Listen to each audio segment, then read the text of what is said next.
Hello, everyone. Welcome to another episode of the TWO ABDULLAHs with your two favorite slaves of Allah. Very bad slaves of Allah, though. What we have today, we have a treat for you today. We're going to be talking about jinns, spirits, devils, all of that stuff. We didn't have time to actually cover ruqya. We didn't have time to cover possession that much. We didn't have time to cover magic and evil eye. There's so much content on this topic. It's just unbelievable. So we have a very exciting show for you today. I hope you're just as excited as we are. And we're just going to get into it because we have a lot of content.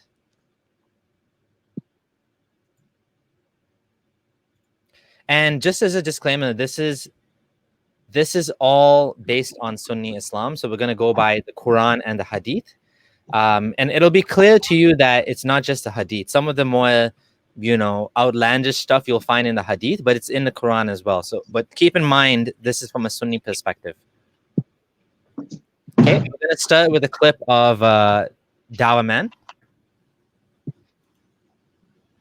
A sister who we're in touch with, who was possessed through Facebook. She was uploading her images and a shaitan fell in love with her, tracked her down, has possessed her, and destroyed her life as a result of it. And yes, it is true, brothers and sisters, the shayateen can fall in love with you in the exact same way that the humans can fall in love with you. And what's dangerous about the shayateen is that, and who come from the jinn, the evil jinn rather, is that they can see you, but you can't see them. And I'll talk to you more about this later.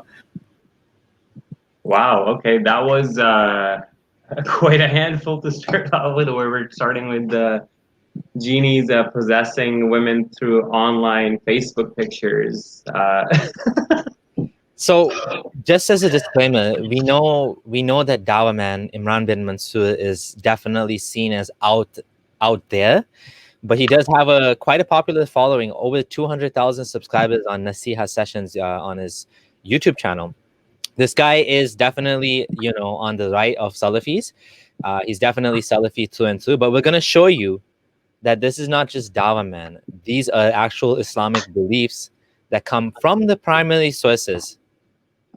Okay, do you want to just go through this? Yeah, so before we go through the list, just to give you an idea that this is going to be a very lighthearted, fun stream. And one of the reasons why we chose this topic now is in the recent past few months, we were talking about slavery, hudud, blasphemy, apostasy, and then the whole Yasir Qadi Quran thing. So we figured, we've been talking about a lot of negatives, we should bring something lighthearted. And I kid you not, like just me and Samir trying to get this presentation together, we were just laughing. It is so funny. So we'll go through the Genie superpower list. So genies are made from fire. They are invisible. They can shapeshift, so they can become snakes, dogs, some other animals, or even insects at times. They can teleport. They can literally like go from one place instantaneously. This happened with the Queen of Sheba and her throne. Then they can fly in space, because remember, they do fly in space to the seventh heaven to snatch the inspiration from Allah, and then the stars chase them. So yeah, they fly in space. They can possess humans. We will see videos of that, ruqya services and whatnot. Big shout out to Hasana ruqya services. Jinns are actually construction experts, and they can make the most imaginative buildings and structures. Solomon had them do them for him. Again, they're war veterans from Solomon's army as well.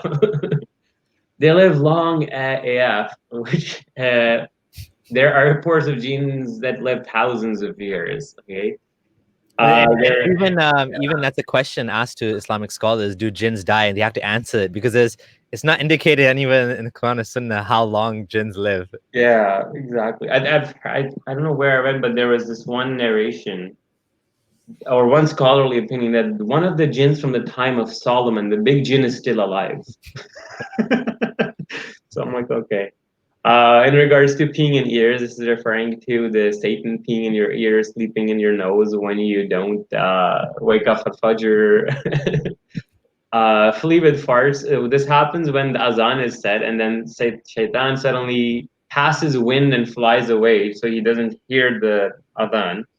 This is quite a ironic hadith. But one thing else is like these superpower genies, you'd expect they'd be doing these amazing, wondrous, miraculous works, but all they seem to do is just pester us little pesky humans. But what's interesting is their diet. They eat dung, animal droppings, leftover from bones, and food that you don't say Bismillah on. This just gives you an idea that this is literally, I kid you not, this is a comedy book. You can make a comic out of this. It's a comedy book today, but back then it wasn't. Okay, so we've already discussed. Oh yeah, go ahead. You can explain this. Yeah, so we talked about if you say azan, then the genies will pass a wind and run away, and the shaitan does. The dua for going in the washroom, actually, there's a hadith that says that one of the only things that shelters the genies from seeing the nakedness of the son of Adam is this dua of saying Bismillah. And there's this actual dua in Arabic that I still remember somehow from like 10 years ago. Allahumma inni a'udhu bika min al-khubusi wal khaba'is. Allahumma janib shaitan wa janib shaitan ma razaqtana. Yeah, like protect us from like the satans and the bad satans in the thing, and make dua before having sex. Yeah, that's the one I still remember. Allahumma janib shaitan. I must have used that one a lot. Because they say if you don't, then like the Satan will influence the child and he'll come out with defect or some as disobedient or something.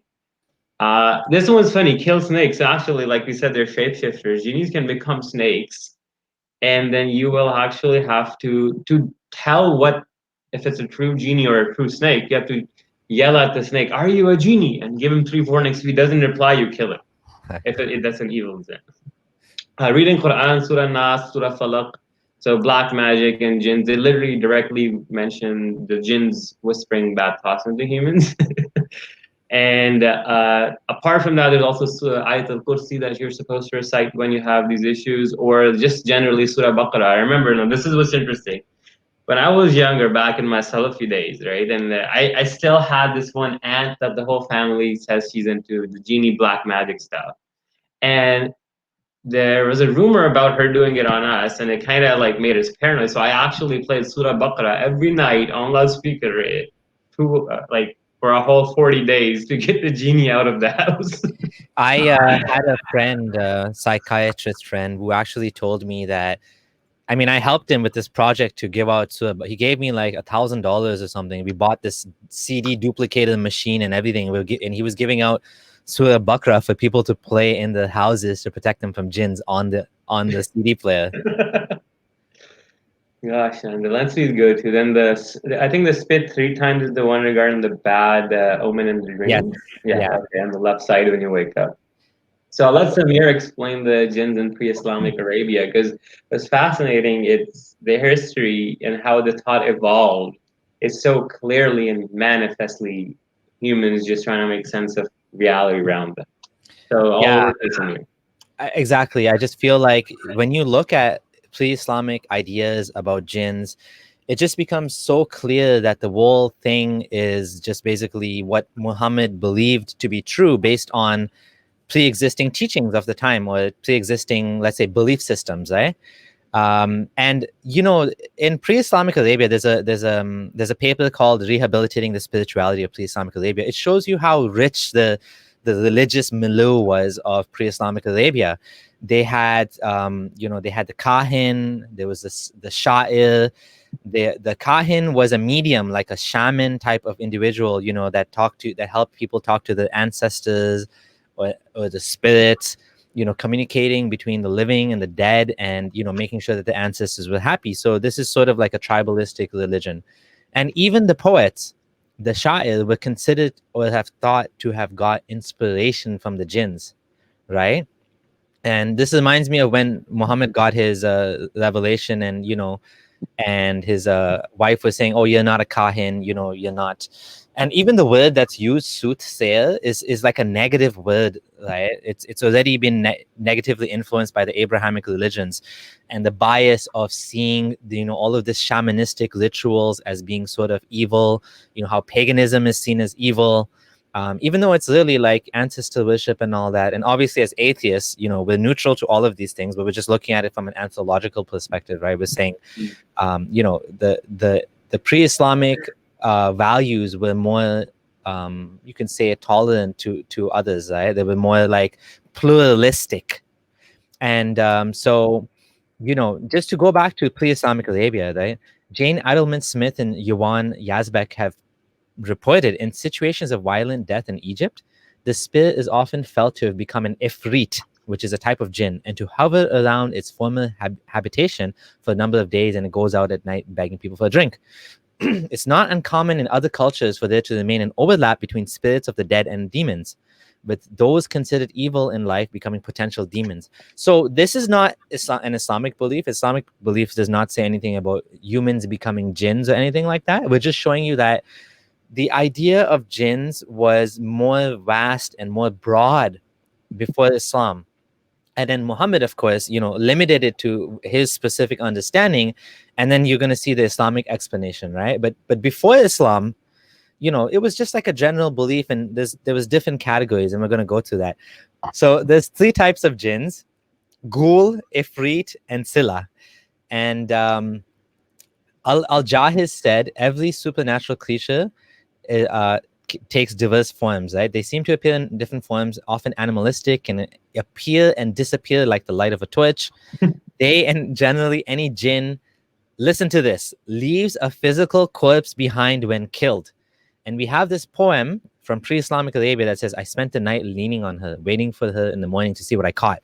Then I found 2 eyes in an ugly head, similar to the head of a cat with a forked tongue. So like, they used to believe that some of the dead, like they would see something, they would say this must be the corpse of a jinn. So just imagine, pre-Islamic Arabia, this is what they used to believe. They used to believe all of these things. And now we're going to go over to jinns in Islam. Should I keep going? Yeah, well, what you can see on the screen here is you took a quote from the exorcist tradition in Bilal, from Bilal Phillips. One thing I wanted to mention out that Dr. Bilal Phillips actually did his PhD in exorcism in Islam. So he is the Genie Don, the Genie expert, okay, of the Shayukh. But from his book, as Samir, you can read out the quote for me. Yeah. Ibn Taymiyyah said, no one in any of the Muslim sects denies the existence of jinn or that Allah sent Muhammad to them. So, the funny thing is, I remember a story, I'm not going to mention, there was a Muslim guy I was debating with on Facebook.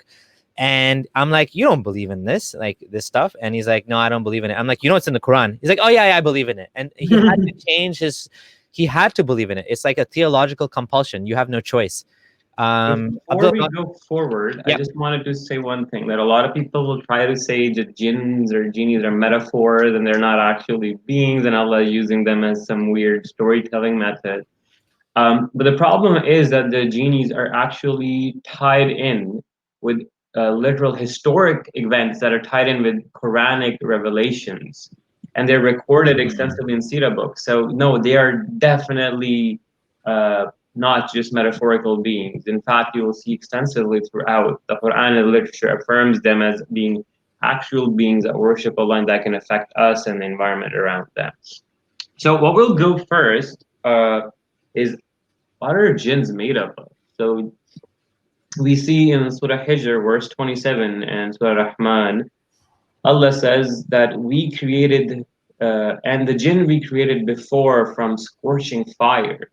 And then he says, and he created the jinn from a smokeless frame of fire. So you see here that Allah created jinns from fire, but it's smokeless.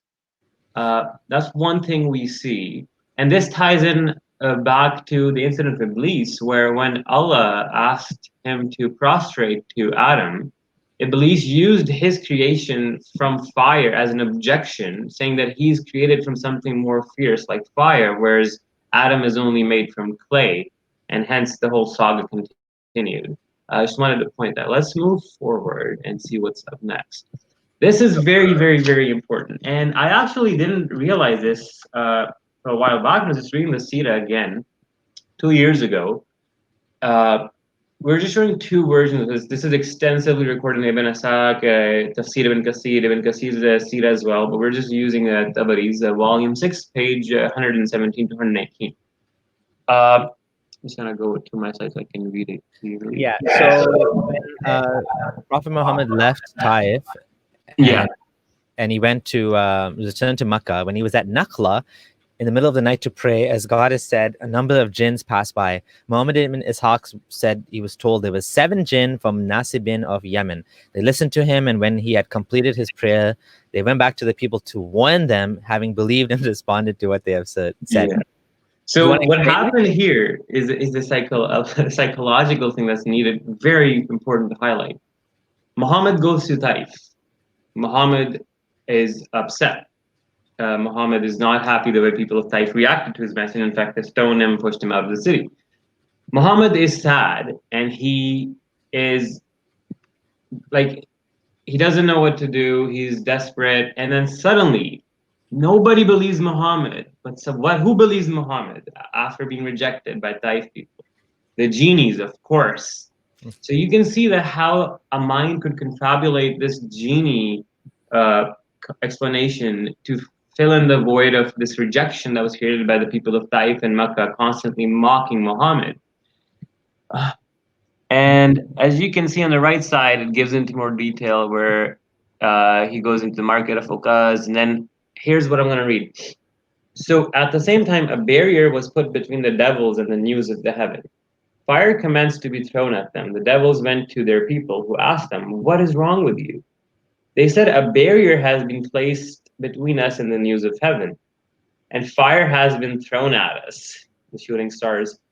They said, "The thing which has put a barrier between you and the news of heaven must be something which has happened recently." The genies fly eastwards, and they come across the Prophet at a place called Nakhla. And near that market, he was offering Fajr prayer with his companion.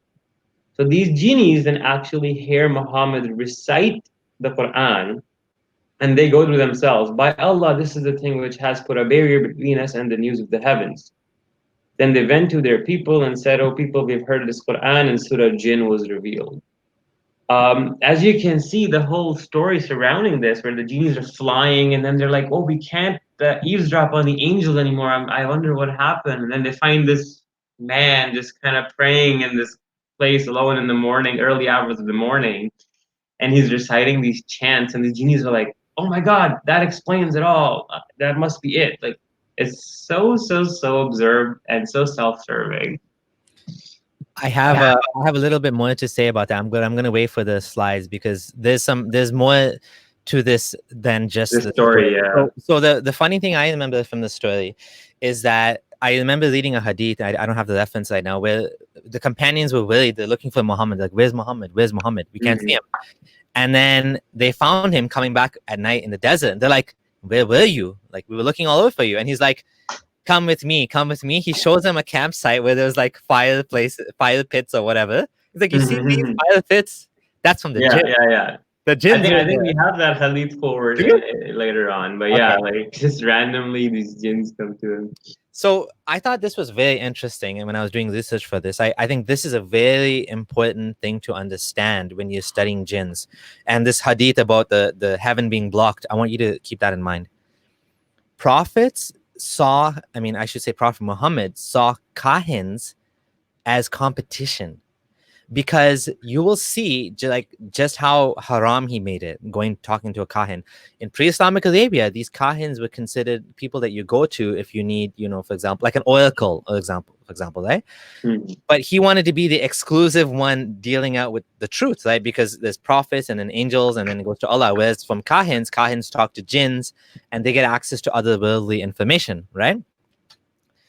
So Muhammad said, actually Muawiyah said, "I said, Messenger of Allah, there were things we used to do in the pre-Islamic days. We used to visit Kahins." Whereupon Muhammad said, "Don't visit Kahins." Okay? So basically he didn't like it. He didn't like them going to Kahins. Then they had a question. I asked Messenger of Allah, "The Kahins used to tell us about the unseen, and we found them to be true." So now this is a test of his prophethood. People always say that, when Ibrahim died, his son, and the moon eclipsed, he said, "Oh no, the moon doesn't eclipse for me. It was just the death of a normal man." And people are like, "Wow, see, he's a true prophet. He's telling the truth." But let's look at this. Let's see if he got it right here. He said, they're asking him, "How come jinns know the truth sometimes?" Now, any logical person would say, well, obviously once in a while, any fortune teller is going to get things right. The question is, are they right more than average? Like, a little bit of skepticism will show you that they're just making things up. But that's not what he said. He said, no, there's a worth pertaining to truth which a jinn snatches and throws in the ear of his friend and makes an addition of 100 lies to it. So these guys are convinced Kahins are telling the truth, and they're asking Muhammad to explain it because he's a competing truth teller now. He's giving them a different narrative, and he's like, oh yeah, but the jinns add 100 lies to it on top of the truth they tell you, so you don't know what. I thought here's something that's very important. I know that that Allah cannot let out divine wisdom or divine inspiration to any human apart from through angels, right? There's verses in the Quran about that. But then, from what it seems here, that the Kahins had partial access, a back VPN tunnel into the. So they were like hacking some bit, and then the firewall would kick in and boot them off the server. It's hackers. Jinns are actually modern day hackers, right? They're anonymous. They're trying to get the truth out, but now there's a new firewall installed and the VPN's not working anymore. But what's interesting is why is like Allah's security so shady? Like, come on, you can just stop the jinns from hearing anything at all. and like this is where Muhammad now is changing the narrative. He's trying to tell people, well, they used to do that, no longer anymore. Now Allah sealed it off, right? Do you want to explain this? Okay, so here's what the details about this is. So one of my favorite things I like talking about is shooting stars chasing genies who eavesdrop on angels. So essentially what happens is, to give a summary, is these genies used to go up in heaven, sit around the 6th and 7th heaven, and they'd listen to what Allah was telling the angels, or the angels were talking about amongst themselves. Then the genies would listen, and then they'd run away. And they'll give that one thing they heard to the Kahin, who would add 100 lies to it and make it something else. But what was fascinating, how did Allah scare the genies away from listening to his heavenly conversations? By having the angels throw stars as missiles or stones at them. So what we see here in Surah 67, verse 5, it's and we have decorated the nearest sky with lamps and have made them devices to stone the devils and prepare from them the punishment of hell. The word here is rujuma lishayatin, which is rajam, stoning the devil, right? So this is the heavenly angel stoning the Jamarat alternative. And this is an interesting verse as well, because it's actually an intersection of dunya and like the unseen, ilm al-ghaib, right? Yeah. What it's saying is, Allah is describing وَلَقَدْ زَيَّنَا السَّمَاءَ الدُّنْيَا. He's saying the sama dunya, the nearest heaven, meaning the star, is decorated with stars. So in one swoop, he's defined what the sama dunya is, because he said there's stars in it, right, with lamps. So these lamps, what are these lamps? So obviously it's describing something that they were looking at. It's not just talking about, like all unseen thing. It's an intersection of this reality and the other reality. So this is an example of how they try to use, they try to explain these things and give them otherworldly meanings, where obviously we know shooting stars are not chasing devils. There's no devils in space. They didn't even know what space was. Yeah. We'll get to space genies though. Yeah, it's just, it's meteorites, just to give you an explanation, that it's so dumb, this explanation. And why it doesn't make sense? Because Muhammad says it goes up to the 6th and the 7th heaven where the genies are sitting. And if you read Surah 72:8, it literally says, and we sought to reach the sky, we found it with stern guards and flames, and that we used to sit at places. So these genies were literally up in space or heaven or whatever, hiding. It's literally like what, like a video game, like a tactical action espionage video game. I gotta listen to what the angel's saying, avoid detection. Oh shit, the alarm's off. Oh, there comes the star, I gotta book it. But even actually, when you actually see from the space station, or that they occur in the atmosphere entry time in the Earth. They're not even in space, honestly. They're like space rocks that burn up so they enter the atmosphere, and the friction creates a streaking tail. And that's what they call as shooting stars. But anyways, what do we have here again? So I heard Allah's messenger saying, the angels descend, the clouds, and mention this or that matter decreed in heaven. The devils listen stealthily to such a matter, come down to inspire the soothsayer. The latter would add 100 lies to it. I think I'll take a break. It's getting a little too funny, but we should take a call now. And yep. You can... So I heard Allah's messenger hello, saying, the clouds. Oh, you might want to mute your YouTube channel. You have to mute it. I'm gonna mute you for 1 We second. can hear ourselves. So if you're calling into the show, please mute your microphone first. Sorry, please stop playing the YouTube video. Otherwise, you're gonna get an echo, right? While we're waiting for a caller, I posted the link in the chat, and we're gonna continue with the slides. Okay. We already explained what this means. We already explained that. Shut the door. So Allah has created different types of jinns. This is Islam QA. Among them are some that can take on different forms, such as dogs and snakes, were flying winds with wings, and some who can travel and rest. Okay, all right. Like, what does that even mean? Okay, there's two types of jinns: they fly and they don't fly. Okay. What the hell? Okay. All right. And then the jinns are 3 types. One has wings and they fly through the air. Okay, the wings one, they fly through the air, but there's the genies that fly through space, man. They don't need wings. There's no such thing as space in Islamic theology. That's the problem, right? And the type that looks like snakes and dogs, a type that stops for rest and then resumes its journey. Yeah. Okay. So it's stopping genies. Okay, so now we're on the second topic. We're gonna take callers if there's any callers, and while we're waiting for callers, we're gonna keep discussing. Do call in. I have the link posted. All right. You just need you don't even need a camera. Basically, you need microphone. Yeah. Okay, so jinns and animals. Okay, so this one's interesting, and I remember this. My mom used to tell me, my aunties used to tell me throughout, do not go out often after the night is still. Allah has animals which He sends out. Anyone who hears the barking of a dog or the braying of a donkey should seek refuge with Allah from the accused Shaitan. They see what you do not see. Now that's very, very interesting. So what essentially being said that if you hear a donkey bray or a dog bark, they're doing that because they saw a genie or a Satan or something. That is like, that makes no sense. Absolutely no sense. And what's interesting is like this was so emphasized when we were kids that especially at night, we would there was the dua. There's a book called The Fortress of the Muslim. Had a special dua that if you hear a donkey or a dog bark, that you should recite this dua or something. I forgot about that.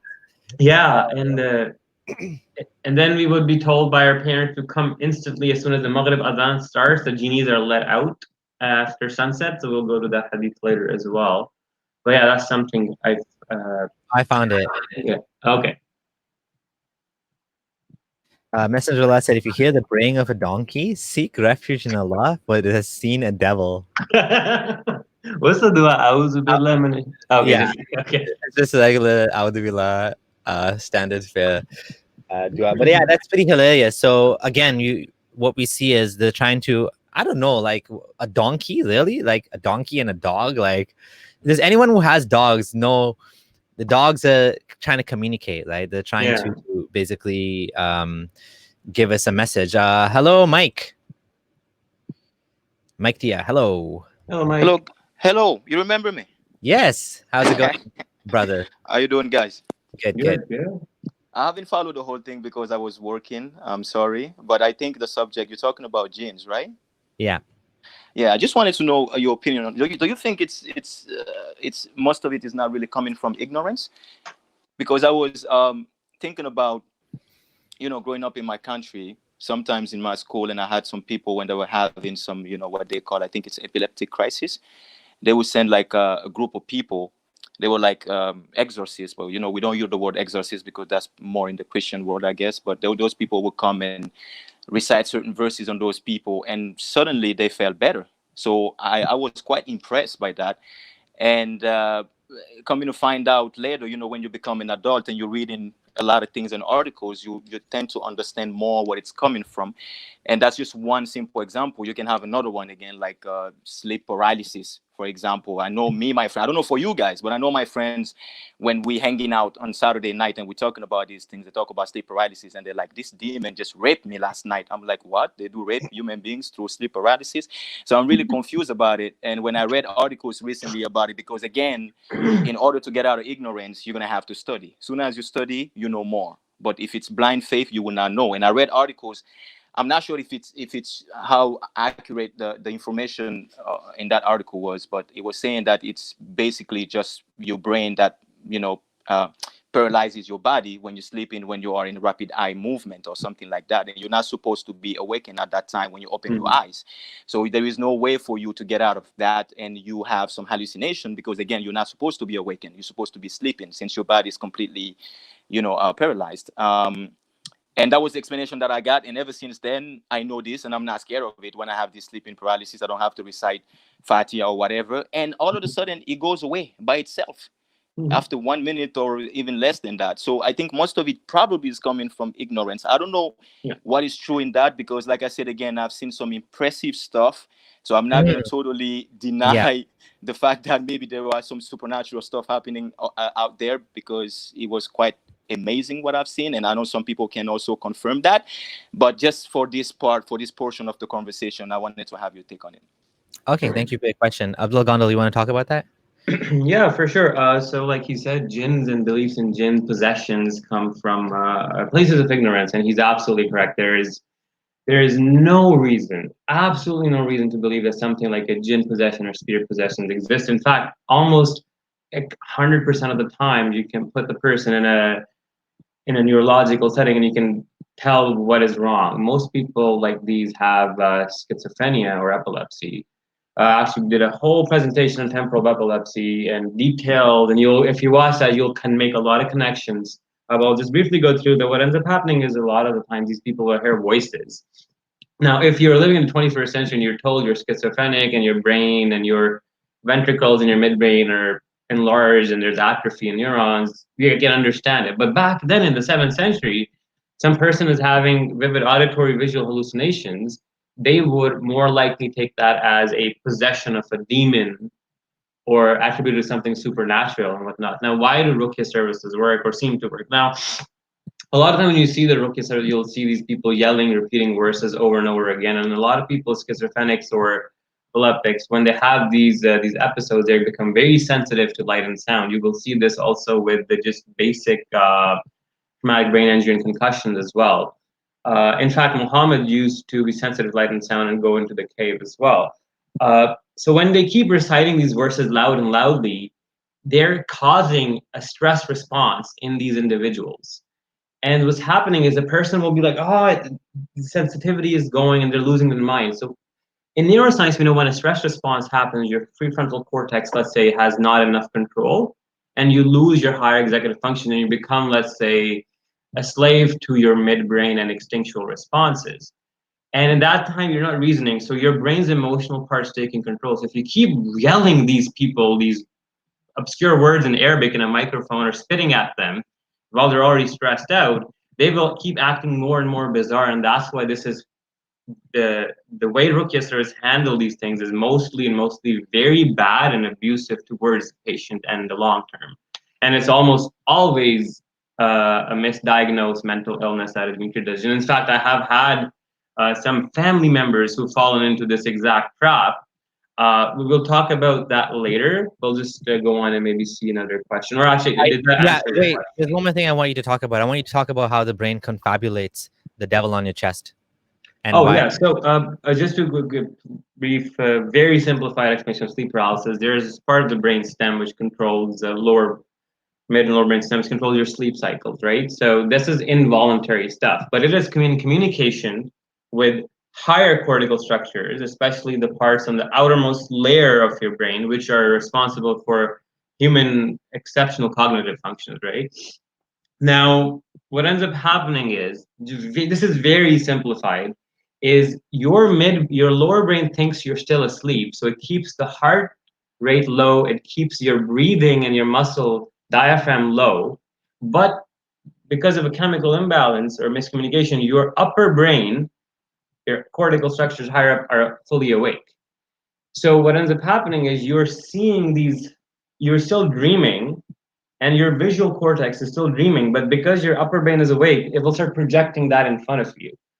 Why do you have sensations of not being able to breathe? Is because, like I said, the lower brain is controlling the diaphragm from expanding too much, or heart rate, and you can't breathe either. So your breathing isn't under control. So you feel like you're gonna die and being choked by a genie and whatnot.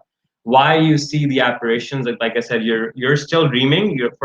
Your visual cortex is still projecting the dreamy state into your brain, but then your brain is also awake. So whatever you're dreaming is actually appearing in your visual field of view. This is one common explanation. But again, like, this is very, very simplified. And I did omit details just to make it simpler for people to understand. Should I show that exorcism clip right now?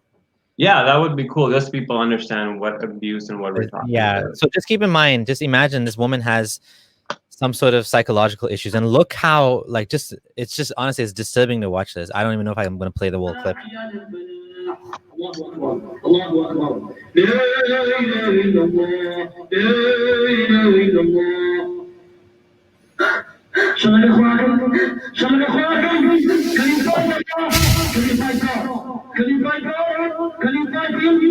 يعلمون الناس السحر سحر سحر سحر سحر يعلمون الناس السحر يعلمون الناس السحر سحر سحر سحر يعلمون الناس السحر يعلمون الناس السحر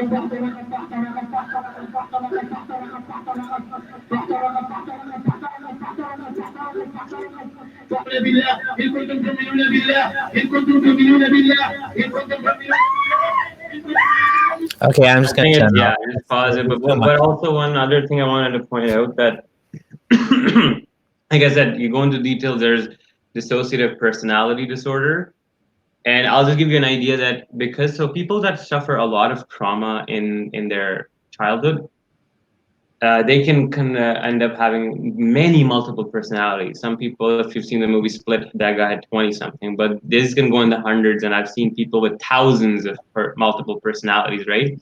These personalities, and this is fascinating, that these personalities have different accents. Some of them have different memories. Some of them have different abilities, where one personality will have weak eyesight, the other will have perfect vision. Or one personality can sing and the other can't. One can read a certain language, one can't. Now, again, back in the day, if you were to show this to humans living thousands of years ago, they'd be like, oh, this is just genies possessing the person. He's changing tongues. How could this person know? But now we understand this is all completely naturally explained, and these are just disorders of the brain. That was just one thing I wanted to point out. And like you saw, like, ruqya is abuse. Now, one thing I wanted to, before we move on to the exorcism, is very important, is exorcisms from other faiths that are contradicting to Islam also work. Okay, you can see movies made about the exorcism of Emily Rose and whatnot, and the people react the same way, right? So what I'm trying to say is, if there are two contradictory, or even 3-4 contradictory people using 3-4 contradictory different books as the word of God to do exorcisms, and all of the people who are the victims here, or the possessed people, are reacting in a similar fashion, points that there's something more fundamental that is at play here, and all of these people seem to have misunderstood this as their own version of supernatural genie drama BS. You know, I remember Muhammad Gilan talking about this. I couldn't find the clip, but he has a clip, and he's a neuroscientist. He's a Muslim doctor, PhD candidate, and he actually said, when someone asked him in one of his episodes, what do you think about exorcisms? And he was like, just so annoyed about this. He's like, this is so dumb, stupid. And he's like, do you notice it's always women who are possessed? Do you notice that? Why is that? Why is it always women? And he was irritated, because obviously he understands the whole thing about the brain and how it, misfires and doesn't work properly and all that, right? I'll give one quick amazing example, is the alien hand syndrome. People actually have a hand that has a complete will of his own. Okay, so they'll be eating with their right hand, and they're in public, their left hand will be like taking their pants off, and they wouldn't even realize it. They'll be walking around, and then suddenly their left hand will start choking them, and they'll have to fight their own hand to stop from killing themselves. Is this possession? Obviously not. It is very well understood in neuroscience. So that's what I'm trying to say. Like these people that were shown these things back in the past, it makes sense that these people would understand these to be genies and possessions and whatnot. Okay, I'll take one more question. We have Ziad who called us before, and he said he's going to be on topic. So Ziad, hi, how's it going? I'm good. Hey, How are Zed. you guys? Okay, what's up, bro? What's your question? Okay, so my question is, how do you guys explain things like voice changes, people like, I'd say like moving unnaturally when they're possessed? Like this is something I've seen with my own eyes. Like I've seen this, I've seen people do ruqya, I've seen this happen in front of my eyes. I've seen my family members have seen it. Like the voice changes, like literally it's like a woman sounds like a man, man who sounds like a woman, sounds like a hissing. So do you have any explanation for all of that? So we were just talking about this as well. Like I said, the example of multiple personalities and them knowing different languages.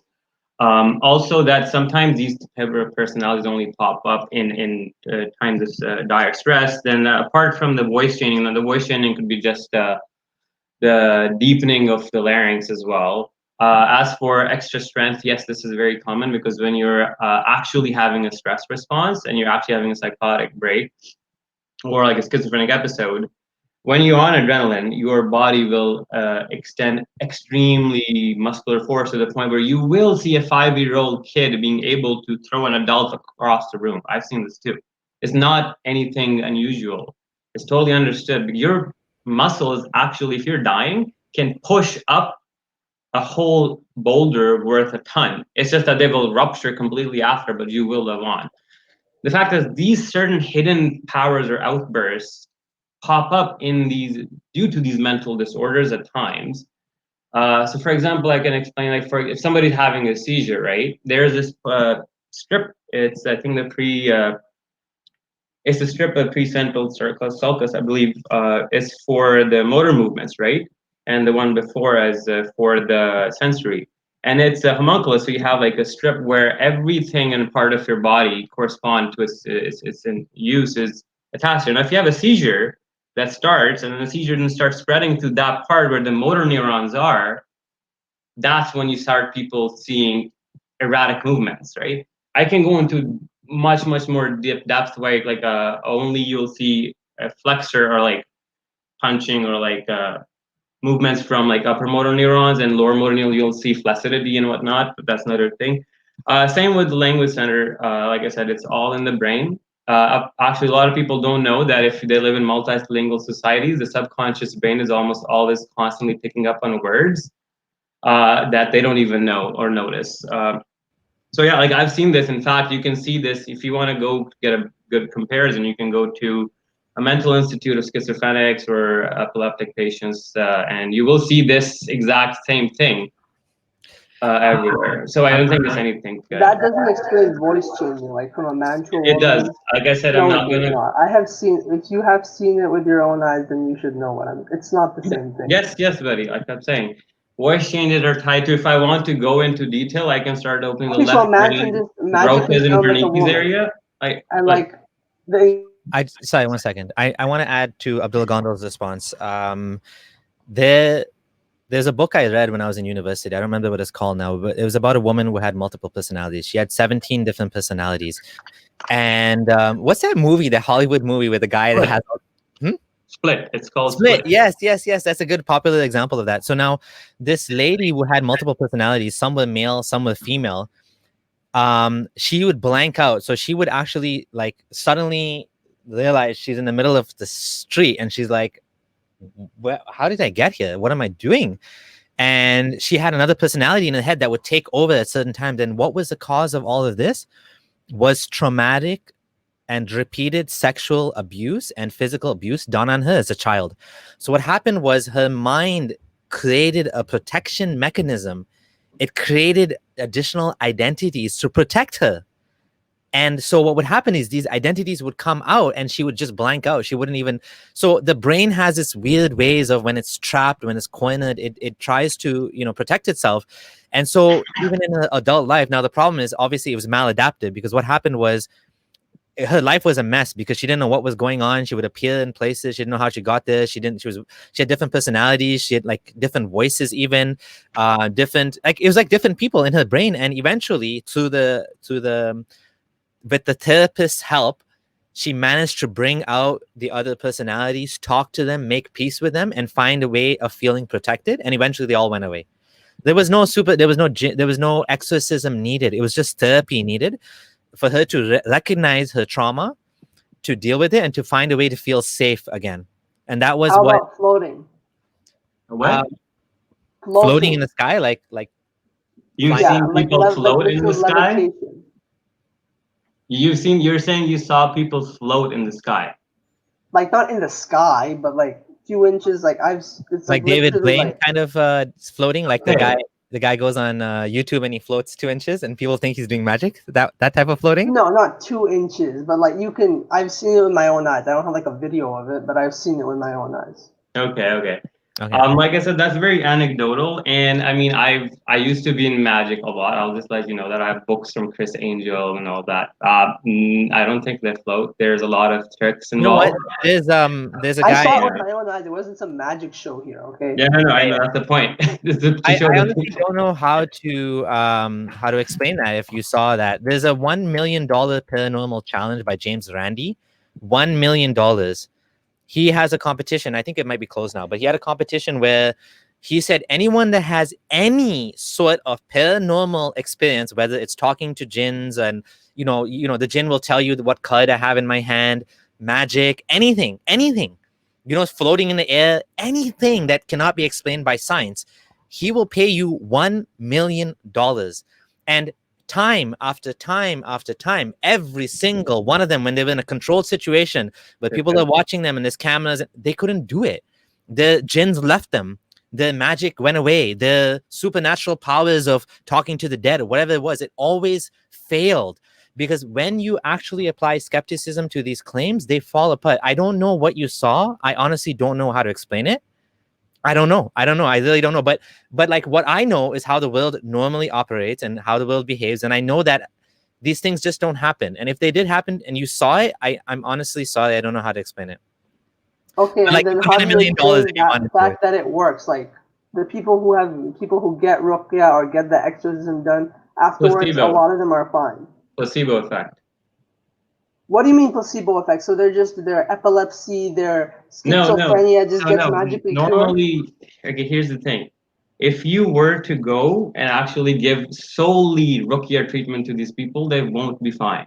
That's one thing. And secondly, I feel like it's very anecdotal at this point. And I don't like, what I will ask you is ruqya also works from competing religions. Buddhist ruqya works, Christian ruqya works for Christians, Hindu ruqya works for Hindus. Are they all okay and correct, or is there something more fundamental that they all missed? There's also speaking in tongues. Christians speak in tongues. They're possessed by the Holy Spirit, and they do all these things. There's church services where the guy does this, and people fall down from the Holy Spirit. There's a lot of different people that have experienced such things. I forgot my point now. I forgot what I was going to say. Oh, yeah. I remember yesterday I was talking to a Somali ex-Muslim girl, and she said that she has people in her family that, her name is Noon. And she said she goes in Australia. She's in Australia to the psychiatric ward. And these people who thought they had jinn possessions, they got medical help. They took antipsychotic drugs and the jinns went away. Yep. And she said they think it's the Dawah. And I'm like, well, I don't care if they think it's Dawah as long as they keep doing the medicine. And she's like, yeah, but the problem is, they don't care about the medicine. They think the Dawah is what's causing the effect, even though they're taking medicine for now. She's not sure if they're going to continue doing it. So, I mean, I do appreciate your question, and thank you for keeping it on topic. I really do appreciate that. I honestly don't know what else I can add to this, though. I don't know what else we can say. If you believe, you believe. There's nothing we can do to convince you. All we can say is try to be a little bit more skeptical. Try to, like, for example, someone told me that if I see a jinn exorcism, I will believe in Allah again. And I'm like, that's a weird way of proving Allah exists. Yeah. But okay, why do you think that? He's like, yeah, at the experience, you hear people talking in Chinese. I'm like, okay, did you record it? I would love to hear this Chinese and record it and play it back to a Chinese speaking person. I want to hear, is this real Chinese he's speaking?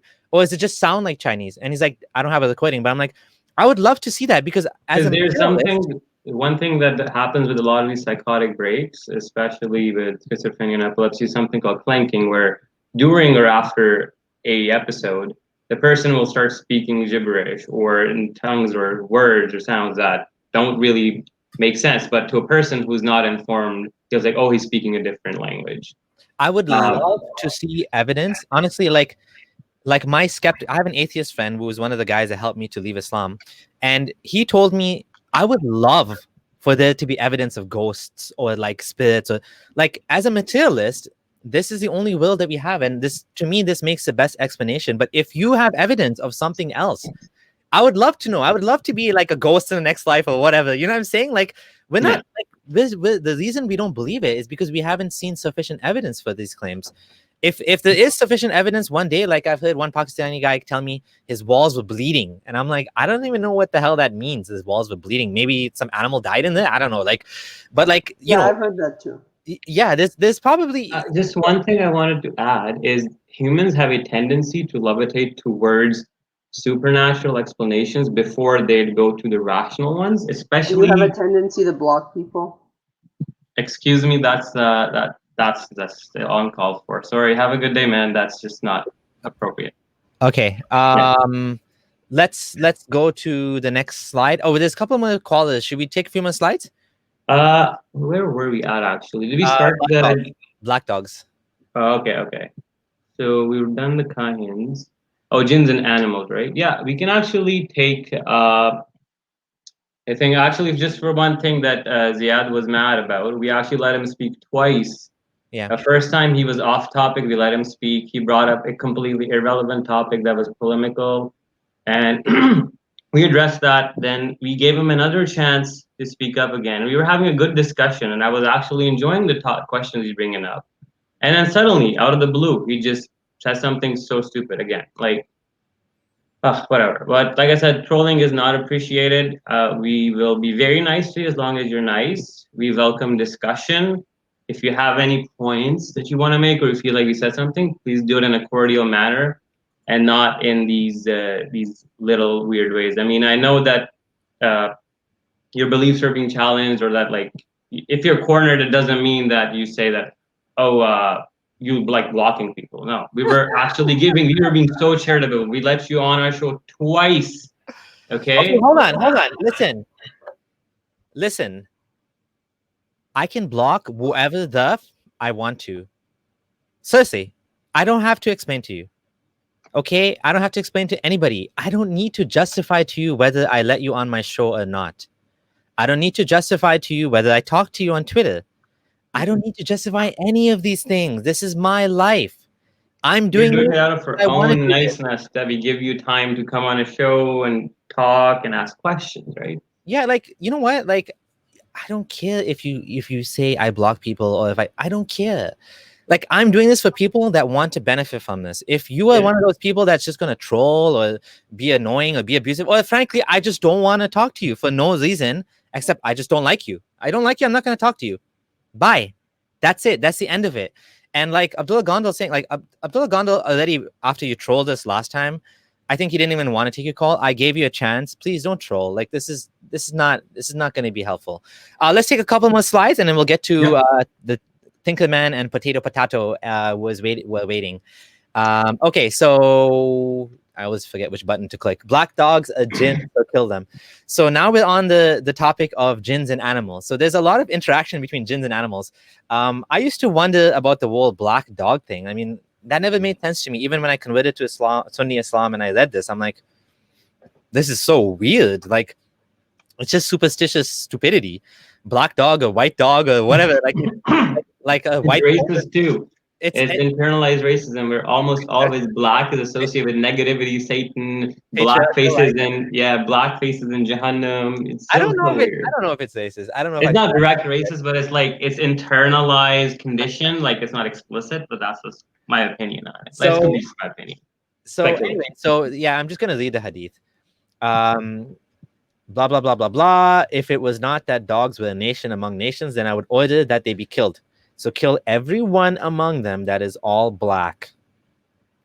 Right. So that's some intense xenophobia there. That's some, I don't know, man. It's so stupid. I don't even like have any words. I'm just like so stupid. Like, and then it says there is one inhabiting a home in which they keep a dog, but the deeds are decreased by 1 kirat every day. Kirat is a large measure of good deeds, I believe, except for a hunting dog, a farm dog, or a sheep dog. Like, why is Muhammad making such blanket statements like this? Like, what if you live in a culture where you need a freaking dog? Oh no, it's okay if it's a hunting dog, but why is it okay only if it's a hunting dog? What if you just want the dog protection? What if you just want a dog because your culture has evolved and dogs actually, like, dogs sometimes save kids. Dogs. What's interesting is the whole backdrop to the story is the angel not entering the house because of the image and all that. And initially, Muhammad, in fact, did say kill all the dogs. And there's hadith that said that the Sahaba were killing puppies and dogs everywhere. The people in Medina who had farms and fields or whatever, they said that we need them to protect and all that stuff. So then Muhammad says, okay, have the dogs for protection, but kill all the black ones still. That's the context. I mean, I know so many Muslim families that would love to have a dog and they just cannot do it because it's whatever. Yeah. Okay. Another hilarious example of interaction between animals and humans, animals and jinns. So there was a companion. He entered and found a big snake coiled on the bedding, and so on and so forth. The man died and the snake died. Both of them died. They went to Allah's apostle and made a mention of him. And this is so funny. This is so funny. Imagine this. They came to Muhammad and they're like, pray to Allah that the man be brought back to life. What? I mean, according to them, this is Allah. Allah can bring people back to life. Muhammad, bring him back to life. And of course, he just ignored that part. He's like, yeah, ask Allah to forgive him. And then say that there are in Medina, jinns who have accepted Islam. So when you see any one of them, pronounce a warning to it 3 times. Yeah, jinn, jinn, yeah, jinn. And if it doesn't leave, then kill it. Okay, this whole thing is so hilarious. First of all, you can't bring people back to life by praying for them. No Muslim today would ever pray for someone to be brought back to life because they know you can't be brought back to life. Nobody prays for an amputee to get the arm back. Nobody prays for these things because they logically know it's impossible. So the scope of prayer is only things that you don't understand. If you don't understand the cancer in your body, you're like, I'm going to pray for it to go away, because you don't understand that in 24 hours or whatever, 22 months, you're going to die. It's inevitable. There's nothing you can do, let's say. But you're going to pray for that. But you know, if your arm is cut off, you're not going to get it back. So you don't pray for that. Why? Because logically, you know, this is not going to work. So they're asking him, because they're being logical. They're like, yeah, he's a prophet of God. Bring him back to life. I mean, that's just like a side point, but I just thought that was so funny. Yeah. But why there's... So wait, let me guess. Is the latter part referring to the jinns as in their snake form? Or okay. You should talk to snakes, guys. It's Sunnah. The Sunnah is... So so the guy wants us, if you see a snake, like, ya jinn, ya jinn, ya jinn, and if it doesn't say anything, you kill it? What? Okay, take a collar or something. Like, honestly, we're laughing about these things because people take them seriously today. If they were just like 7th century superstitions, I wouldn't laugh. I mean, I'd laugh, but I'd be like, yeah, okay, that's fine. Yeah. They believe this stuff. They're not going to believe it today. But the problem is, people have taken the epistemologically put the Quran and Sunnah at this level where it goes above rationality, reason, and everything. Evidence. It's super rational, bro.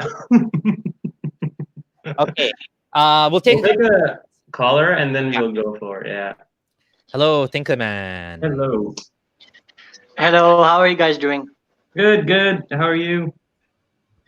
I'm fine. So I just want to say that I love your guys' show and I watch almost all of your videos. Thank you. Just keep up the good work. It's very helpful for people like me. Absolutely. So, thank you. Thank you so much for your kind words. You're welcome.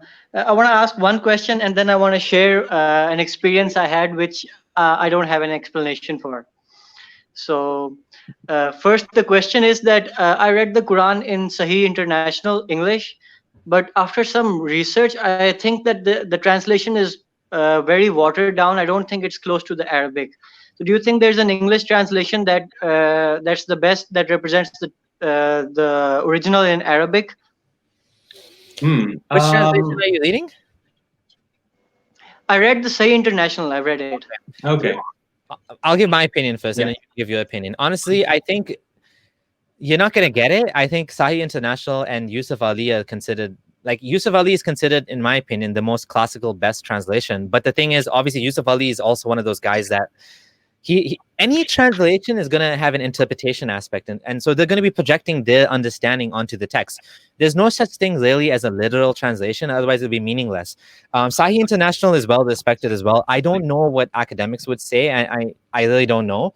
I think for all intents and purposes, you get the main meaning from it, and I think that's good enough for me, and that's what I go with.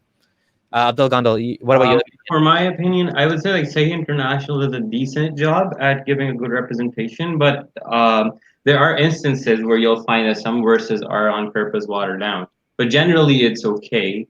I would say I found the Pickthall's translation to be more word to word and literalist. Let's just say you can classify them almost in like the literalist Wahhabi style translations versus the new modern Muslim style translations. I've seen these two categories emerge. Then I would say Mufti Taqi Usmani's English translation is very, very well written, and it's in a very simplified form, but it's more closer to the text. But yeah, Pickthall, and then there's also the other one, Corpus Quran translation. Those are also good. You can also like look at the tafsir. So QuranX.com, go to tafsir and hadith. If you want to know the Sunni opinion, okay? Now, because honestly, if you want to know the Quran only opinion, like, it's very, very difficult. Like, you're gonna have to be a scholar. Like, if are you laughing at the comment there? Yeah, oh my god. Sorry, I missed a question that from before. I totally forgot. I forgot. There was a question that asked, what's the difference between jinns and shayateen? So a shayateen just a subset of jinns. So yeah, basically shayateen or devils are evil jinns, like Dawah man was saying in the beginning. Like, basically there's jinns, but jinn is a much bigger category that includes Muslim jinns. We'll talk about Muslim jinns. Yeah, we'll talk about all sorts of jinns. So did we answer the question? Yeah, and there's one experience I would like to share that I went through. Okay, so before I tell you my experience, I'd like to say that I'm actually very skeptic, and I try to look for naturalistic explanations, but this was one thing in my life that I just can't find an explanation for, and I'd like to see your take on it. So basically, me and my friend, we were outside my house, and then there comes this guy. He's like very old. He has a stick in his hand, and he comes to us and he says that, do you want to see some, I think he said magic or something like that. And we were like, sure. So he did a few tricks. I wasn't convinced by those, but then in the end, he asked me for a piece of paper, and I had one in my wallet, and it was like half the size of my finger. So he didn't touch the paper. He said, put it in your hand. I put it in my hand, and he said, press your hand and keep it hidden. So I pressed it in my hand, kept it hidden. He put his hand over my hand, and in a few seconds, that paper was white, and it turned green, and on one side it was written Muhammad, and on the other side it was written Ali. So I just can't figure it out. How the hell did he do it? I've seen an iteration of this trick by Chris Angel and a bunch of other people. What they normally do is they change, like, they make a spot appear or some writing appear, or like the card you write and sign is there, and then you close your hand and they do this and the card is in your hand. It seems to be of some of that nature. Like I said, I used to be into magic, and I don't want to spill a lot of the secrets, but like there's card tricks as well. Like, a lot of times it's a lot of the setup and it's distraction, right? So when I'm, for example, like if I'm showing you a card, like, okay, look at this card. While you're memorizing your card, I'm looking at the deck where it's broken, and I'm memorizing the card next to it. You're busy with that. I put it in, mix it.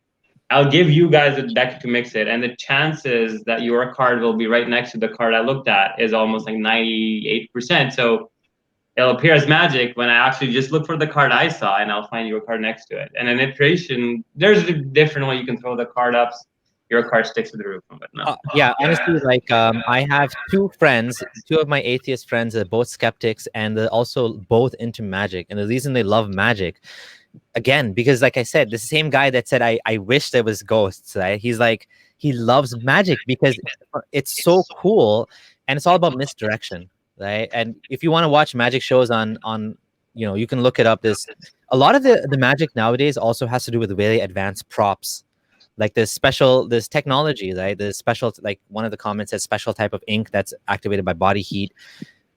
It's magic tricks and magic tricks. There's no actual jinns involved, anything like that. It's like if there was, again, James Randi will pay you $1 million to prove it, but it never. Here's a very simple trick I used to do, and I do it every time. It's a great optical illusion, and you can make people think that, oh, there's some supernatural. Is you take a coin, like a normal coin, you put it right here, okay, and then you just put it here, and then you put your arms like a good apart, and then you just do like this.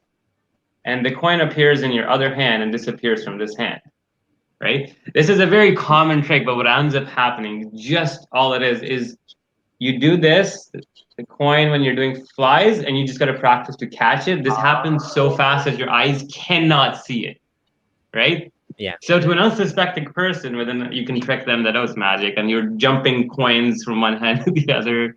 And you can have modified variations of these techniques where instead of the hand, you can put it in like your pocket. It comes out of your pocket, people's ears or heads. I used to do this one trick when I was younger, and this was like about like 14-ish. You used to tie like a rubber band on the inside with a paper clip, right? And you stretch it under a full sleeve shirt, and then you put it onto the head of a pen with a cap on it. But you hold it like this, so when you let go, the pen just disappears. Or you can hold the pen like this and you go like this, and the pen just disappears. All it's going is in your sleeve. But like I said, people would actually start saying, oh, like angels or genies helping you. And a lot of times magic tricks in those regions with that. But anyways, let's move on. We kind of delved onto this. Yeah. Thanks for your question. Call in again sometime. Bye. Okay. Bye, guys. Bye. Okay, we'll take another question, and then we'll get back to a couple of slides. Potato. Hello. Hello. Can you hear me? Yeah. Yes. Well, first of all, I'm a Muslim who doesn't believe in jinn possessions. I'm actually an Orthodox Sunni Muslim. Okay. But I've never believed in it. And we're actually a family who doesn't believe in it, and we are known for that. We actually have a story where a lot of people just come to us with different things, and they portray as if it is a jinn possession, but it isn't actually. For example, we had a woman who was supposedly becoming crazy, and no one wanted to treat her, and she wasn't becoming better. So my father took her to a doctor. He's actually a doctor himself, and then they found something on her brain, some kind of tumor, and they my father paid for her operation, and it went away. She became normal again, and now it's kind of our job to follow up on these stories and debunk them as they go. So this is the reason why people usually don't come to us with jinn possession stories, because they know they're usually kind of silly. Although, they just don't understand that the human brain is a complex issue. And absolutely. Yeah. So you believe in jinns, but you don't believe in possession. Is that right? Yeah. Okay. The reason you believe in jinns is because the Quran says there's such a thing as jinns? Yeah. Yes. And we don't believe in jinn possessions because the Quran doesn't say anything like it in the because it's such a big issue that it has to be mentioned in the Quran because it's just too big. You have a jinn who takes possession of your actions, of your words, of everything, and on the Day of Judgment, God is supposed to be judging all your actions. What happens to the time where you are possessed by a jinn? Does it somehow eradicate? It would be considered insanity, right? It would be like insanity. Yeah. You wouldn't be. Yeah. Would you say that if it wasn't for Islam, you wouldn't believe in jinns, or do you think you would believe in jinns anyways? Like, do you have any experience with jinns yourself, or like when you say it's nonsense that they can possess people, like we would say it's just nonsense. Period. Why stop at possession? Because you definitely sound to be really intelligent, coming from a perspective of rationality and reason. You know, I would invite you to say, like, to go further and say, well, magic is nonsense too, evil eye is nonsense too, sihr, and it's all nonsense because none of this is real. Yeah, it's of course it is the Islamic perspective that gives the credentials for all of it, but I think the thing with jinn possessions, it's a complex issue that we think it's actually kind of unfair to be done by God himself on humans. And my father actually debated a lot of scholars on this issue, and they say, okay, there's a difference of opinion. You can disbelieve in jinn possessions, but you have to believe in jinns.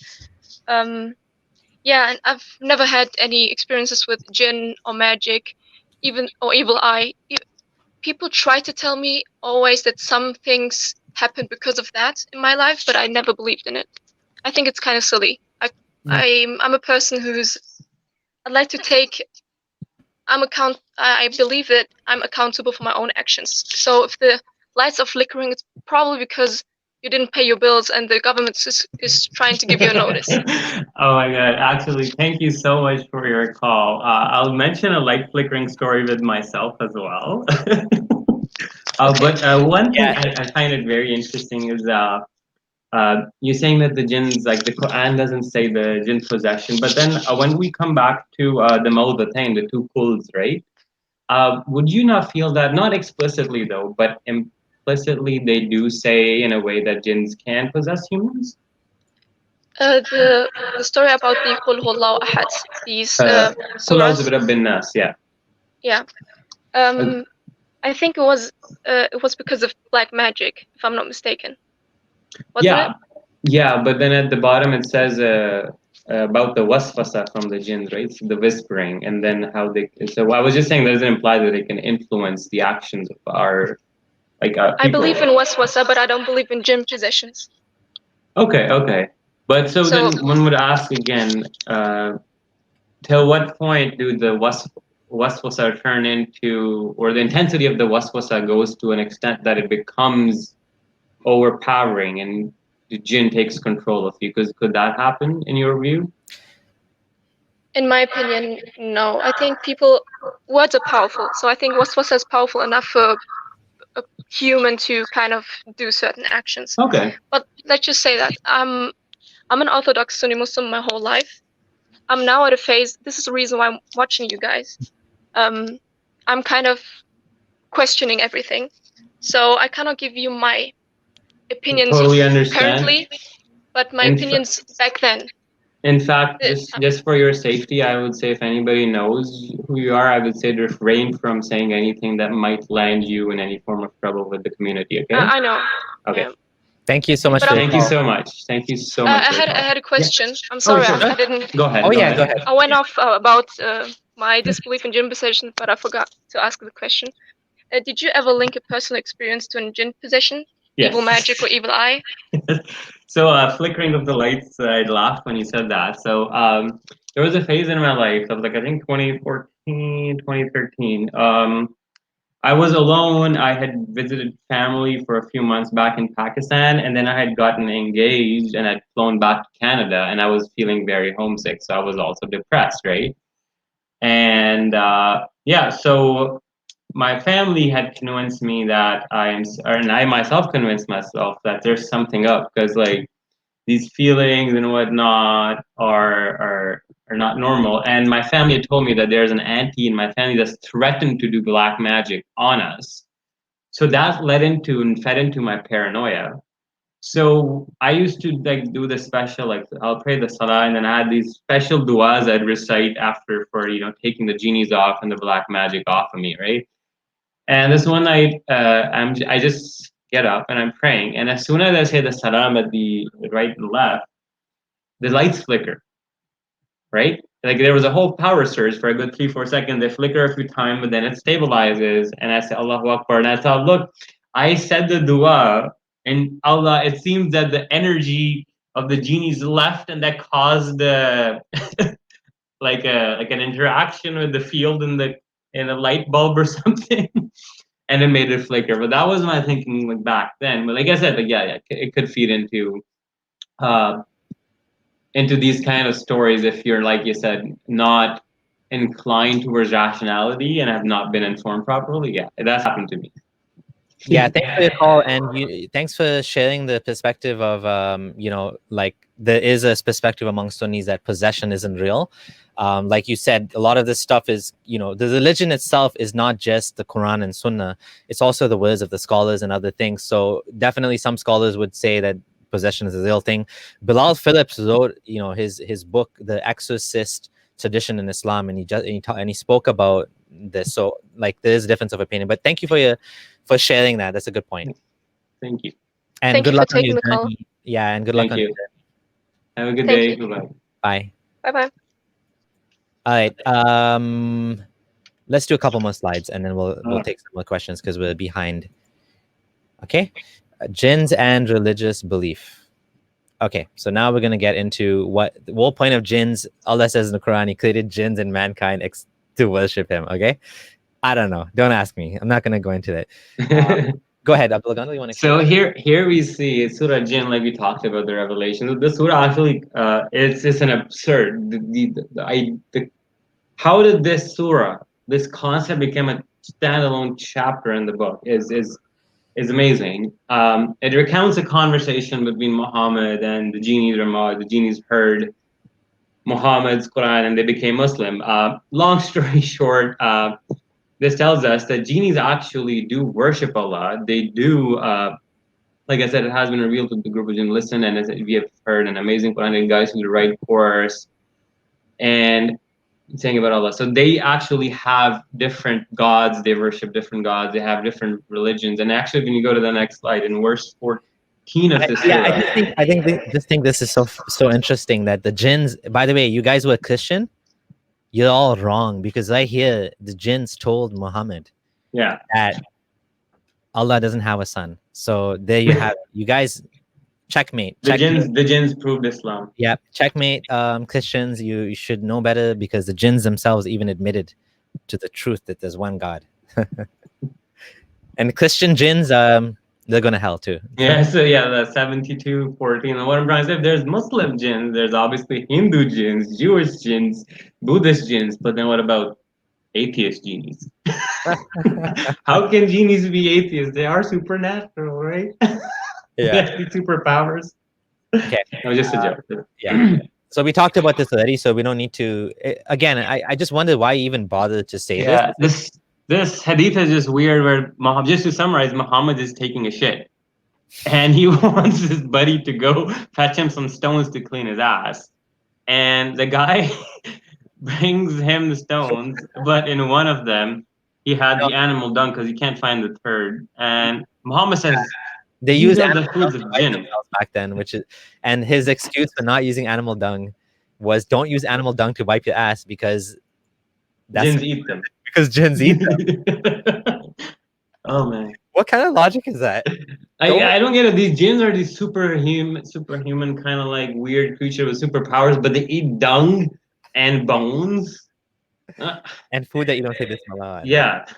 And apparently Muhammad is very merciful, because he invoked Allah that they would never pass by a bone or animal dung, but find food on it. Why do they need food?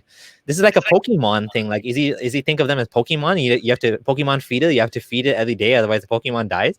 They don't even eat food. Like, I mean, why do they even need food? They don't have physical bodies unless they're snakes. I don't know. Okay, next question. Next slide. Allah will fill hell with genies and humans. So here's one thing that this verse implies, that genies actually are going to be judged like humans. They're actually being tested similar to humans, that at the end of the day, at the day of judgment, they'll literally be either put into heaven or hell. But what I'm trying to say is, like, the verse, like, read it, 11:119, except whom your Lord has given mercy, and for that he created them. But the word of your Lord is to be fulfilled, that I will surely fill hell with jinn and men altogether. So Allah is boasting in a proud front, like, I will surely fill hell with genies and men. I wonder how much of hell is jinns, and how much of hell gotta catch him up. I wonder how much of hell is jinns and how much is humans. Like, what's the percentage? Is it like 50, like 25, 75? Like, in fact, like, if there's 7 billion humans, what's because we're told they live in a parallel dimension like us, whereas there's genies that marry, genies that have pets, and they have visitors and all sorts of different jobs. So like, are they 7 billion genies as well, or are they like proportionate in a different way, like the Yajuj and Majuj, where 999 equate to 1 human? Is it like if there's atheist jinns and Muslim jinns and Hindu jinns, do they have prophets too? Apparently, Exactly. Yeah. there's a hadith that says they have animals too. I mean, it's like these genies are like, what is this? Like, they're like magical creatures that whisper in your ears. They're also going to hell. They're also not going to hell. There's also Muslim ones. Like, they also like eat food, but the food they eat is out of leftovers. Why would they need to eat out of leftover food? It just none of this. Does this make sense? It's just so bizarre. Let's take some questions before we continue. Let's take a question. Someone is saying Apostate Prophet used to believe in Jinn. We all used to believe in Jinn. Yeah, I used to believe in Jinn too. Yeah, it's just like, and you know, people are saying, you know, voodoo is real and stuff like that. I just want to discuss that. The thing is, people don't realize that you got to be a little bit more skeptical about these things, right? Like, there's explanations that, you know, I highly recommend people who are wondering about these things, sign up to a skeptic podcast, read a skeptic magazine. They have gone through claim after claim and they debunked it. For example, that Ouija board. Yeah, Ouija There's board. what is it called? Paramotor movement or something. There's an explanation for it where you slight shift in your movement gets, you know, basically magnified, and so you feel like it's moving on its own.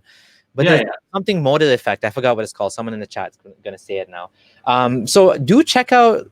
Jinns have divorce courts too. Like, this is like, it's like. Well, I mean, there's the thing that there's this one verse that is so weird. In Surah Rahman, لَمْ يَطْمِثْهُنَّ إِنسٌ قَبْلَهُمْ وَلَا جَانٌ. Something like this, where Allah's talking about preserving the Houris inside tents, whom no jinn and men haven't ever touched. Yeah. This implies that jinns will be having Houris in heaven as well. So why does Allah need to protect Houris in heaven from what? There is no sin in heaven. Yeah. So like, what's the protection for? Yeah, exactly. Doesn't make sense. Okay. Hi, Weeping Prophet. Welcome back. Hello. Hello. Hi guys. Hello. Yeah, I used to believe in this stuff when I was a kid and used to be very afraid of this. But when I started researching about this, it turned into a comedy. Like, if you know about this story of a woman like Emily Rose, I studied her case actually, and this is a funny part. When the priest asked her who she was, you know what she said? She said she was Lucifer, Cain, Judas Iscariot, Adolf Hitler, and Nero.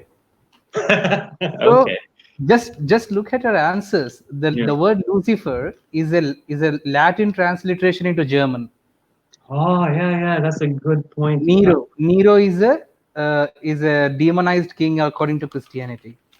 And where did Adolf Hitler come from? He's a politician like Mao and Pol Pot. So as a German, she only has knowledge about only those things. Oh wow, very good point. Yeah. So and the voice changing. I heard the recordings. She paused for a second and she added Adolf Hitler into the list. It was so funny. Like, I laughed like anything listening to it, and that moment it shattered. Like, I stopped believing in this stuff. Like, I remember I watched this movie, like, I don't even know, like early mid 2000s when it came out, Exorcism of Emily Rose. Yeah, I think so. Yeah, I remember a scene where she's tied in a barn at one point, and then she just had like 11th, and the priest is doing something. Yeah. Yeah, that's just weird stuff, man. And then yeah, and also if you see these paranormal activities or like these possessions, they're speaking in tongues, etc. They only speak the languages and the sounds of their language. Like for example, the Pentecostals, they don't produce sounds like Arab people. They only produce sounds according to the English language. Exactly, that's and they think they get from God. So what he's saying is that if Samir was starting to speak in tongues, he wouldn't start suddenly speaking in click languages from Africa, because he's never experienced those. Yeah, why not click languages from Africa? I mean, it's all tongues, right? But the English person will never say the click sounds because he doesn't know it. His brain didn't register it. Exactly. So all these jinns, possession, and everything is fake. Like I told you, right? The Emily Rose, the Adolf Hitler thing. Yeah. Comedy Actually, gold. very good point. Thanks for sharing that, man. That's a very good point. I'm really enjoying today's show where people are bringing up such salient, important points and questions. That's what I wanted to say, man. Okay, thanks for your call. Hello, Emmanuel. Hello. Wow. Hey, gentlemen. Thanks for taking the time to have me on. I sincerely appreciate it. How's it going? Not bad. How are you? Good, man. First of all, I'm wearing a hat because my hair is just a ridiculous afro right now. No problem. Don't worry about it. If I may, I'm just going to make a quick comment, and then I have a question if I could ask, if that's all right. Absolutely. Just be on topic. Yeah.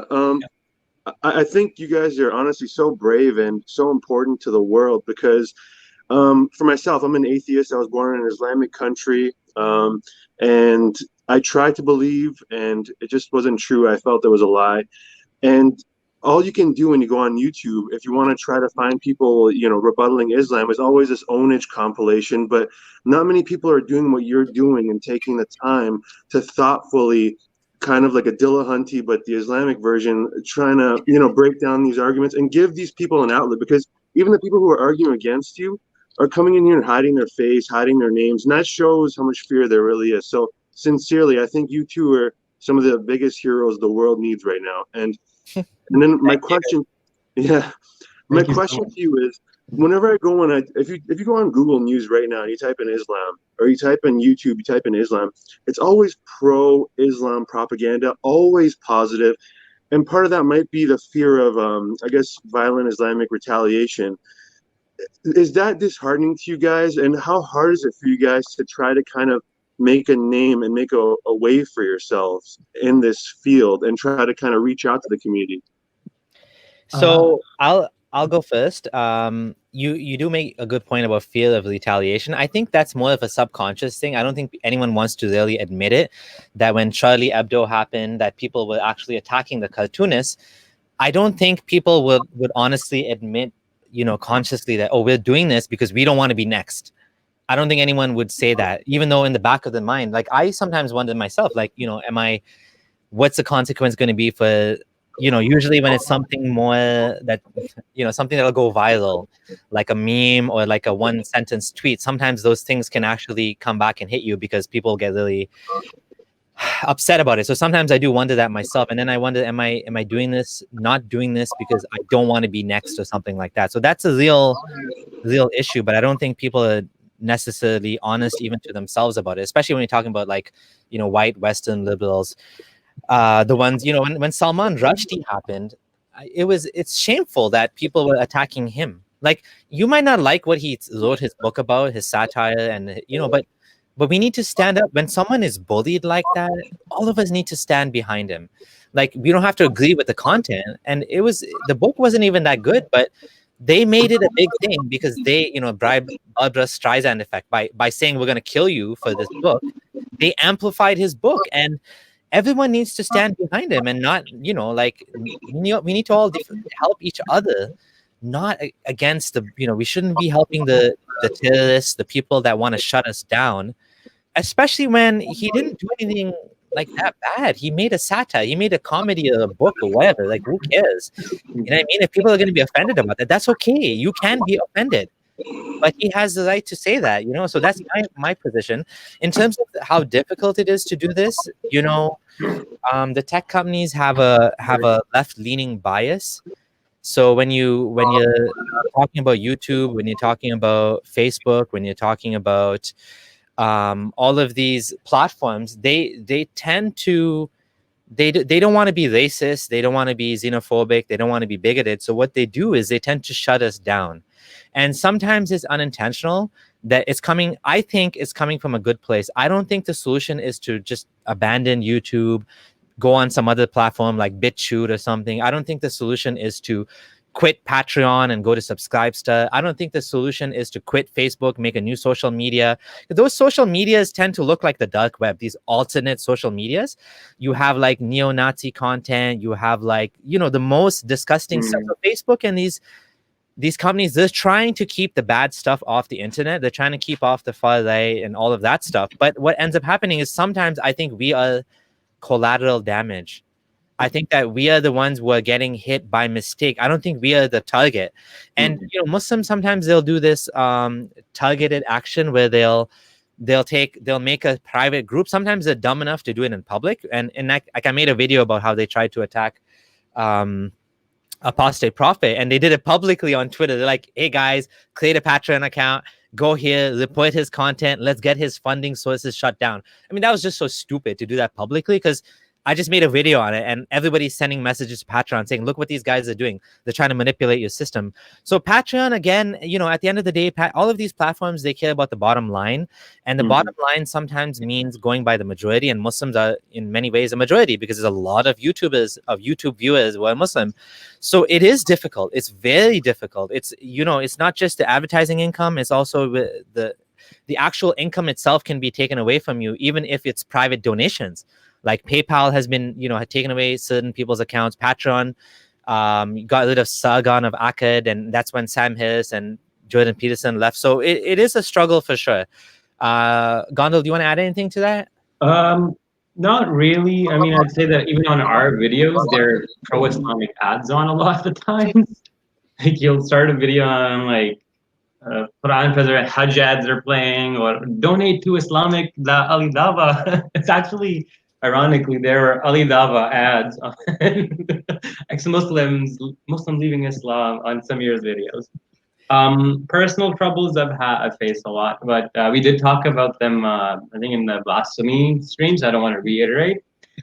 But yeah, no, like you said, like everybody's aware, like Charlie Hebdo and whatnot. So like, of course, there's obviously a constant thing in the back of your mind, you know, like you're walking on the street and then you see somebody and he's just gonna jump at you. So yeah, it happens. But like I said, gotta live on with it. One of the reasons I do what I do is, and the whole mentality is, it's not to make my brand or my name famous. It's not even about me. It's about, I've lived in Pakistan, I've seen how indoctrination works, and I've seen how it ruins people's lives. And I cannot see my younger brothers or the kids of nations like that just go through it. I mean, just this whole stream about Jinns, like I just can't stay silent on this. I'm an outspoken person, but yeah, that's 2 cents on there. And thank you honestly for your kind words. Thank you. Appreciate it. So you know, you're saying we're heroes, but we're just doing our part. You know, we have the freedom of expression and freedom of religion here, and we have to take that seriously. We have to. We can't just let these people be the only guys in town who say whatever they want and we say nothing back. Like, because otherwise, you know, Islamic revivalism will come back. I mean, it happened to me. I converted from a liberal Shia sect, Ismailism. Some people say they're not even Muslim, to an Orthodox, strict Sunni Salafi, and who knows, maybe I wouldn't have even become jihadi. So we have to fight back, and we have to constantly do this, because human beings are irrational. Like we're not the most rational beings at times. Sometimes we fall into these things. So, you know, but yeah, thanks for your call, man. Really appreciate it. Thank you so much. Thank you, gentlemen. Have a great day. You too. Bye. You too, man. Bye-bye. Okay, we got 2 more people waiting, but let's do a couple more slides, because right. we need to get through the presentation, right? Okay, we talked about this. Okay, so this is actually a little bit of an interesting topic, and I don't want to delve too much into this because it's a little bit of a longer topic, but there seems to be some confusion about Shaitan. What is he? Is he a jinn or is he an angel? When you look at pre-Islamic sources, Iblees, the devil, is known as being an angel, a fallen angel. But and even in the Quran, when it says, Allah said to the angels, bow down to Adam. Now this is from the pre-Islamic sources, right? And they all prostrated except for Iblees. Now tell me something. If I told the angels bow down, why would Iblees, like, they all bow down except Iblees? Well, Iblees, why is Iblees there if he's not an angel? If I tell the angels bow down, well, they all bow down. Why do you have to say except for Iblees, unless he's an angel as well? So it seems like there is some confusion, and this confusion was actually from the fact that maybe Muhammad wasn't sure about this whole thing, and he included the story in the Quran, and then later on he had to clarify it, because there's other verses where it doesn't mention that he was of the jinn. Yeah, so there's more verses. There are like 4 or 5 verses that portray him as an angel. Only one explicit verse, this one, and one implicit verse, I think, that says that he's not an angel but a jinn. Yeah, it's like if you have a bunch of men and there's a woman there, and like, hey men, bow down, and they all bow down. Well, the woman wasn't supposed to bow down. You told the angels to bow down. You told the men to bow down. Why is the woman not bowing down? I'm not saying women are devils, by the way. Maybe that was a bad comparison to make. But like the point, Muhammad has said that, so I mean, you're just talking to Sunnah. I don't need to say that. It's just like, okay. Anyways, this should be a whole video on itself. Yeah. I'm not gonna do any more on that. And like, how would the change, like in the Bible, it's like he's a fallen angel, but in the Quran, it makes more sense that he's a fallen angel, exactly. and not a jinn. The jinn thing, I think, came later to kind of. What one thing I just don't make sense to me is the whole saga. Why is Allah commanding the angels to bow down or do sajda when we know that angels don't even have a free will? What's the whole point? Right? It doesn't make sense in that way. But what we will do now is we will go forward and go to jinns in human form. So here we have Abu Hurairah said, Allah's messenger put me in charge of zakat, Ramadan, zakat al-fitr. Someone came to me and started scooping some of the food stuff with both hands. I caught him and told him that I would take him to Allah's messenger. The thief said, wherever you go to your bed, recite the verse of Kursi. Okay. For then a guardian from Allah will be guarding you, and Satan will not approach you. And then the Prophet said, he told you the truth, though he's a liar, and he himself was the Satan. So basically, the Satan showed up in human form to Sahabi, started stealing the donations, and then said that I'm telling you the secret weapon to kill me and all my jinns, because I'm gonna snitch on my own kind. Recite the Ayatul Kursi. Because he wanted food. He was stealing food. What the hell? I thought he was eating dung. Hello. You don't need to steal food. You can eat the dung. There's lots of animal dung. Lots of dung, yeah. Like, it's a video game, bro. Like Genie Sims edition or something. Oh, we're getting to the exciting stuff. Let's take one more call. Yeah. I just, like this stuff is good, but I don't want to interrupt it. Hi, confirm Jahannami. Are you there? You never know. You might turn back to Allah one day. I like your little logo going back and forth. Yeah, he's got fire. Okay, go for it, dude. Hey guys, what's up? Good, man. Good, how about you? Yeah, I'm awesome. First of all, like I love your guys' stuff. Like I'm really thankful that you guys do this. I live in Pakistan, and like I would have never gotten to the to like just saying that this is complete BS without you guys.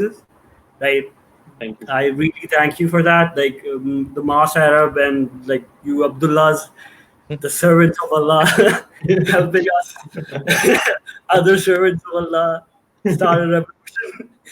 Like, thank you for that. I really appreciate it. Yeah, and like I said, it's all for you guys. We realize that in countries like Pakistan, you guys can't speak up, so it almost becomes a moral obligation for me that having this liberty of free speech, I have to speak up. You know. Yeah, this is thank you guys, like Haris and all of you guys. Like, you're welcome, man. You're welcome. Right. I had two. Actually, I had three questions. Right. Well, actually, I had one question and two stories to tell you. Right. Okay. The question is that I used to pray Jummah, and I really don't pray at all nowadays. But every time after Jummah, they used to pass out flyers outside of the masjid. And on the flyers, it was written that you could get cure for AIDS, cancer, and whatnot from Dam Darood, from Phuke. What do you call it? Like blowing the Ayatul Kursi on you. And stuff like that, right? And you just visit our center, and we'll do the Sunnah on you, and you'll be healed for life. So something along those lines. Right? And I pissed me off so many times. I actually got into a fight once because of it. Wow. Yeah, this made me really angry. But the two stories that I have is I used to see a girl back in the day. She belonged to an Orthodox Muslim family, and she was sick. She had a problem with her lungs. So her uncle, who was apparently, I think, a mullah or something, he told her that a jinn is ashik on you, right?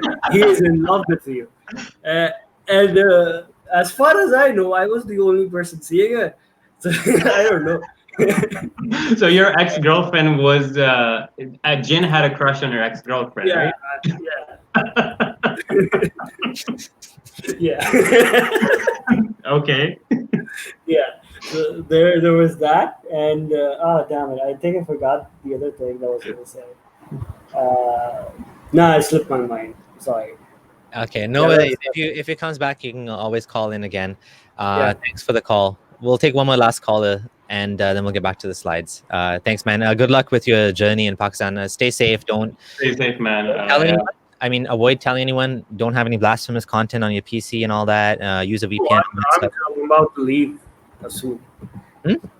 I'm about to leave. Like, I'm making money remotely. I can travel and. Okay. Yeah. Just till then, just stay low, stay hidden. Like I said, you don't want to get caught at the airport on the ECL. Leave your messages on your Facebook, whatever, all that stuff. So one word of advice: I have a few friends that literally their houses were raided by the FI and whatnot. Just to give you a heads up, delete everything remotely related to your ex-Muslim or apostasy. Have VPNs with multi-hop servers because they can trace your single hops back. I'm telling you this because I know people in the intelligence in Pakistan. They have traced people with VPNs. And always, if you do use access an email, that is, have it set up with fake names, and always use incognito mode. Because what these guys will do, when they come to your PC, they will literally go into your Windows registry and look at the cache and stuff like that to see what you were searching online. Right. So even if you delete your online history, these people they know where to look, okay? So just be very careful, because I don't want anything similar happening to you, okay? But thanks for calling us.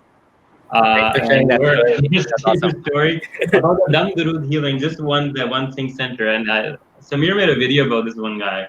Remember Pir Usman? The guy who would take this oil in a pan and then touch his foot and then rub his foot on people's chests. And that was that was bad. If you had time, I'd love to show that, but we won't. Thanks for your call, man. Thank you so much. Stay safe. Much love and bye. Okay, last call, and then we get back to the slides. Hello. Oh, how are you guys? Thanks a lot again for taking my call. Hello, how's it going? Yeah, good. I have got a lot of points, so I'm just gonna go over them one by one. First, I'm gonna ask question at the end. So first few comment, I think in Pakistan, this jinn culture is mostly due to these peers and everything. Like they have this kind of commercial thing that they need to maintain all of this, because if they don't do this kind of thing, their business model would break down. So the caller that you had, like, who was saying, like, in Sunni, maybe possessions are not real. In Pakistan, you can't say those kind of things because they will just come against you. They will be like, yeah, they are real. So it's whole their business model that works on all of these. They get money from it, right? And also then they exploit all the women and everything. Like there are so many cases where the women will go, they are possessed, and they will rape them. There's Sir Baba who said, to get the genie out of you, you need to take the light of my semen inside your body. Yeah, exactly. Hundreds of women in Pakistan. Yeah, something like that. Yeah. So Baba. Yeah. So that's first thing. And the second thing is this Iblees thing, as jinn or not.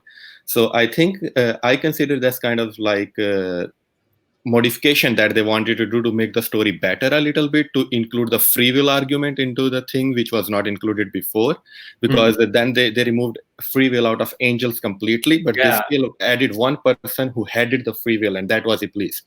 So that's how, I think it's a little bit more complicated than that, though, because there's examples. I remember this discussion with Bilal Philip, and he was saying, well, there's examples of angels like challenging Allah and saying, well, what about this? Why would you, like, if they don't have free will, why are they asking Allah, why do you want to put humans on earth?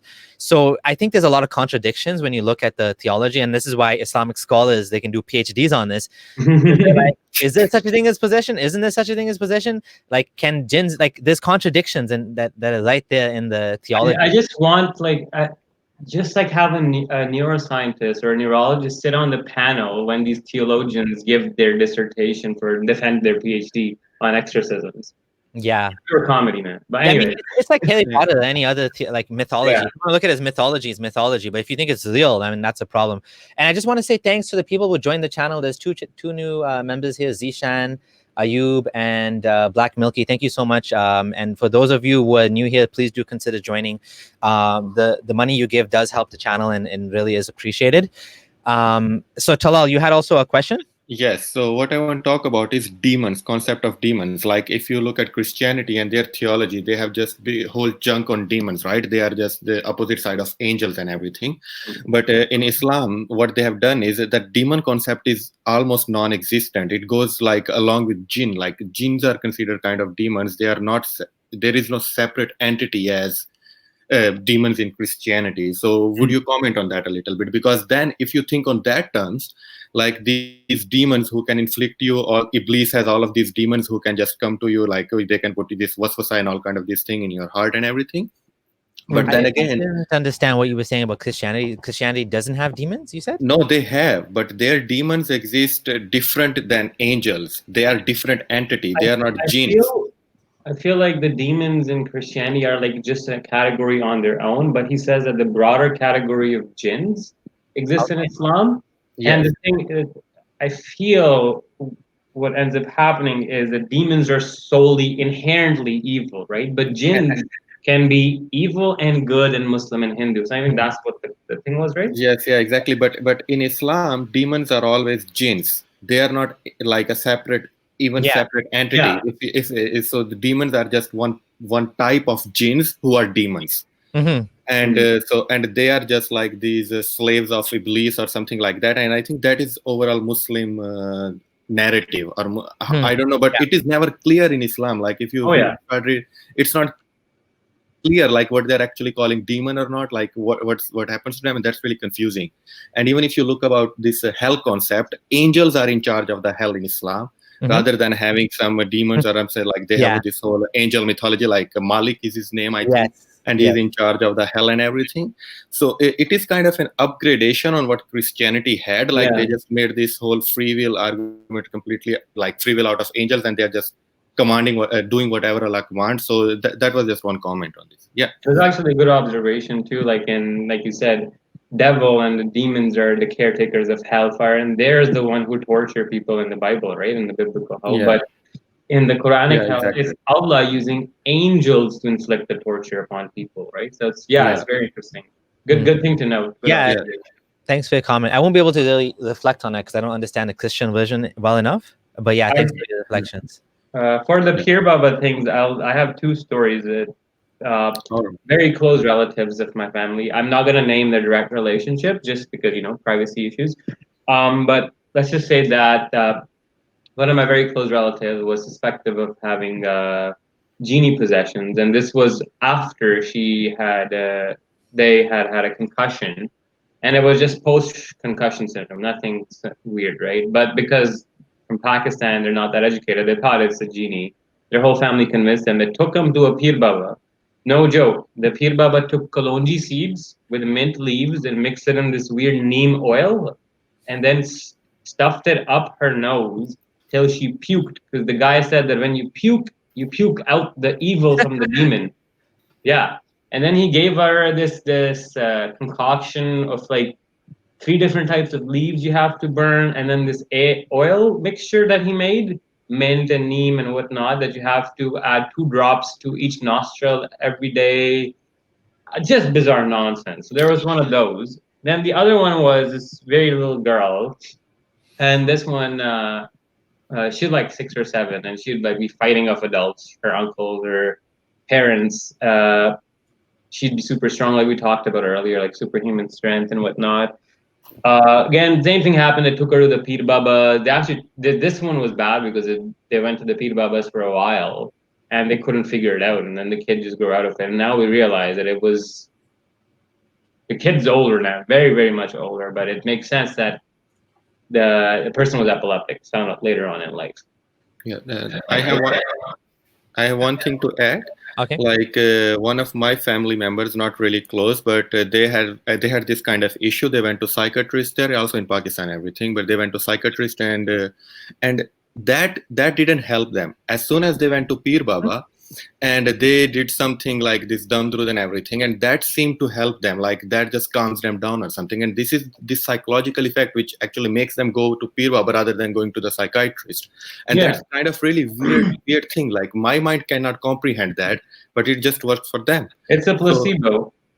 I think as well, you know, there's different qualities of psychiatrists. Sometimes, you know, even with therapists, people have to keep looking for the right one because the first one is not effective or successful in treating you. So sometimes it's just the individual that you're seeing, right? Yeah. So for example, like I'll give you a quick rundown on it is because people are told a version of something and are conditioned all their life growing up that if this thing goes wrong, that is the cure.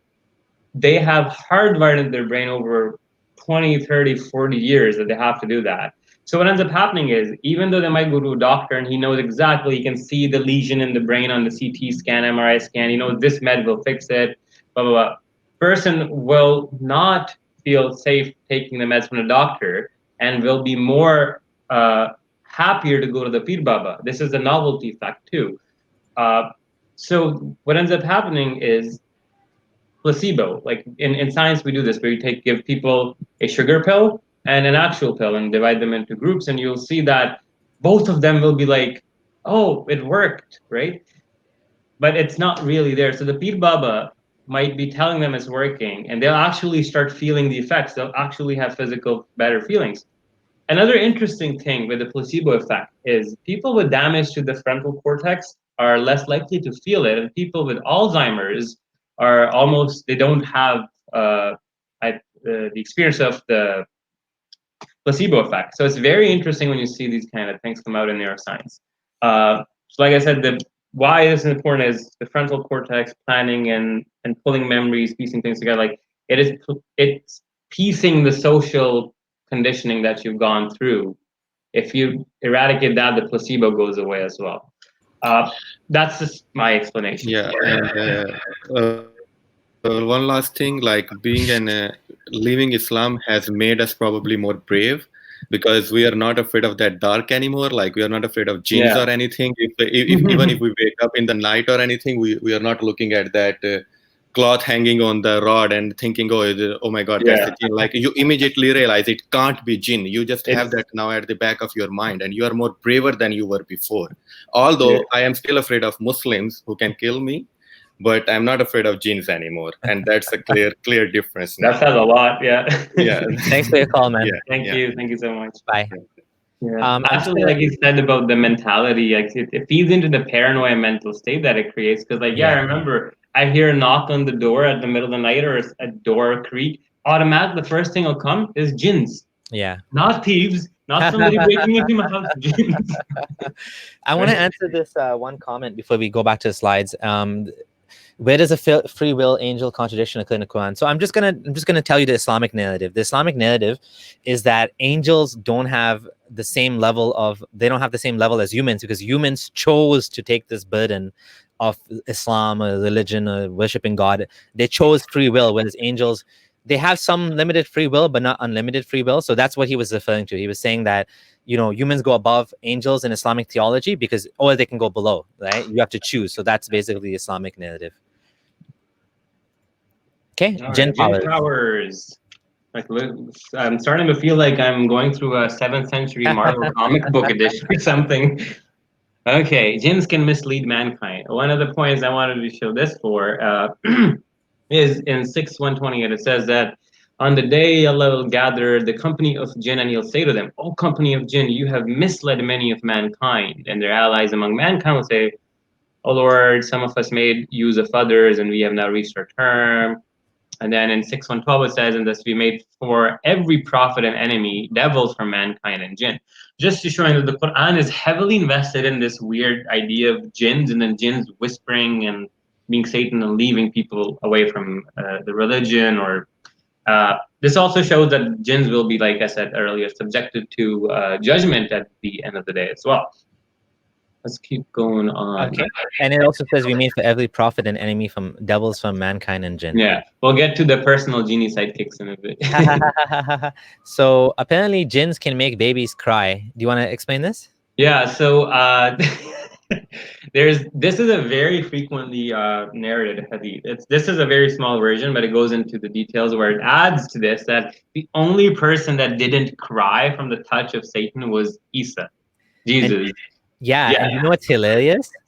My third son Zahid, when he was born, I shouldn't have said his name. Anyways, when he was born, he didn't cry, and I was like, as a Muslim, I'm like, is this the next Jesus? I didn't say it's the next Jesus. I'm like, what the hell is going on here? Why is he not crying? I was like so confused, not because babies have to cry, but because of the hadith that says that Satan pokes the babies when they're born.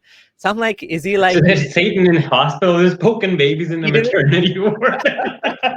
and then when it doesn't happen, like, I was weird, right? I mean, most babies do cry. Eventually he cried, but he didn't cry when he was born. He was just happy. He was smiling, and it's like, weird, right? You know? Yeah. Oh man. Oh, so this is an exorcist video. We will show you. We did that. We showed that. We did that already. So what we're gonna go to is this Genie construction company. Okay, Genies are expert builders, man. Like if you read Surah 34, verse 12 to 13, and 30 and 37, amongst many others. And for Solomon, we subjugated to him the wind. Its journey in the morning was equal to the journey of 1 month. And its journey in the afternoon was equal to the journey of another month. We caused a stream of copper to flow for him.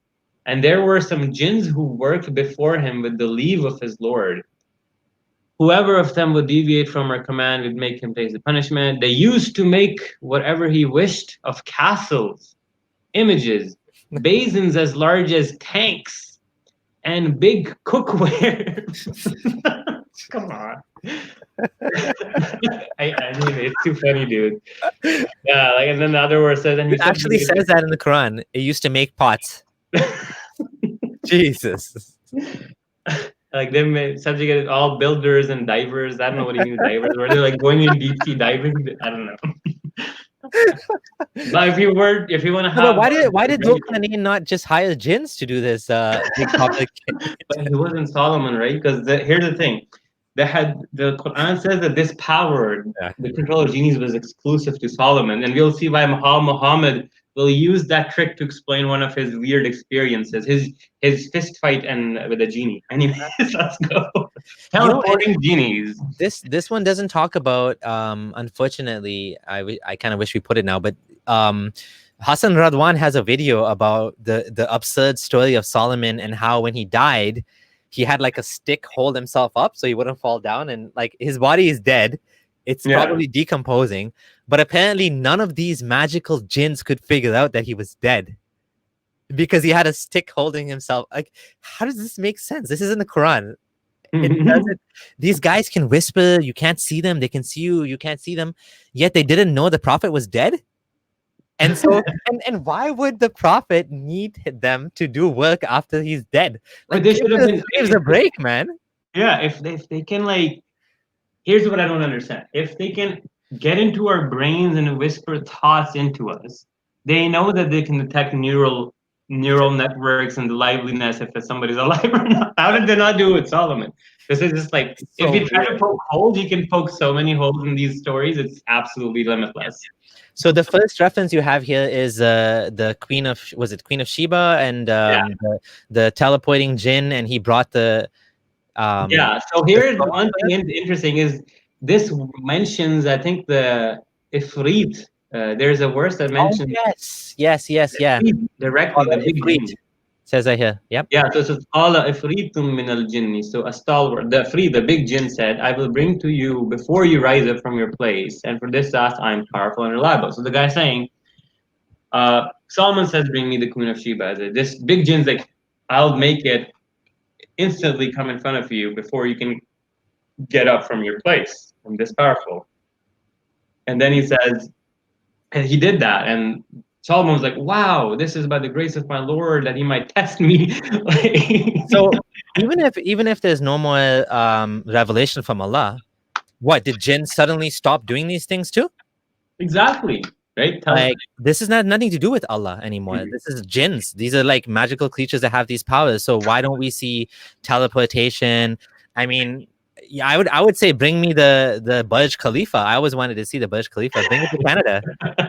Like, I'll tell you. Okay, I'll tell you one of the weirdest story that I know. This is my personal story. It's a long family tale, and everybody in my family seems to think it's true. They tell you this as gospel as a kid. So there was this weird, I don't know, my great grandfather or something. He was into genies. Like he was into black magic and genies, and he would go to forest. Yeah, he was like go into forests and draw circles and stars. Haram. Yeah, and anyway, the story goes that this guy somehow managed to take the body hair of 2 genies and sew him onto his own skin, thereby giving him full, complete control and authority over genies like Solomon. Wow. Yes. Wow. It's so fucking ridiculous. This is crazy. Well, I don't know what to say. This is crazy. Yeah. So this is kind of like obvious. I mean, that's what the other caller was saying too, that according to some Muslims that the power of jinns is limited only to whispering, and that's it. So this is clear in the Quran that you can pray to Allah to stop. But the thing is, these whispers, can they be interpreted as schizophrenic people hearing voices? Right? Oh yeah, that's interesting. The whispers of the jinn. Because these people hear voices of jinns or angel or whatever normally, right? So no, it can't be angels. Angels only talk to Muhammad. Okay. It's so simple. Once you know the Islamic theology, it's like you have an answer for everything. It can't be ghosts. It has to be jinns, right? Okay. This is where now here's what's interesting. Now some people, and this is not just this one person, they say that you can have sex with genies. In fact, genies can rape you. It says in the Quran, not touched by any man or jinn. Yeah. Like it was talking about the hur, so we know that the humans and genies both like hurs. So there's a common sexual preference, or now it makes sense. I'm gonna play it. Anyway, let's just play the clip. So the sister basically emails in and mentions that she has been experiencing some jinn activity at night in the early hours of the morning when she is trying to sleep. She mentions that there is a figure that comes and it has sex with her. It sexually assaults her. It rapes her. Okay. So there's a ghost. So this lady is being raped by a ghost every night. And we're supposed to take this seriously. Do they have a section on the Pornhub? What about the 4 witnesses? Wait, she claims she got raped, but if she can't produce the witnesses, she should be stoned to death, right? And can you have a baby with a jinn? Like Isa. Sorry, man. Oh my God, this is just too much. Too much. Yeah. Okay, jinn protection. Okay, now we're getting into how you protect yourself from jinns. Yeah. So these pesky little creatures, all these superpowers, they can do so many amazing things, but they somehow seem to be so underaccomplished, and all they care about is teasing humans. Okay, so personal sidekick genies. So let me tell you that every person ever born has a personal genie with him, accompanying him everywhere. So Muhammad said, there is none amongst you with whom is not an attaché from amongst the genie, the jinn.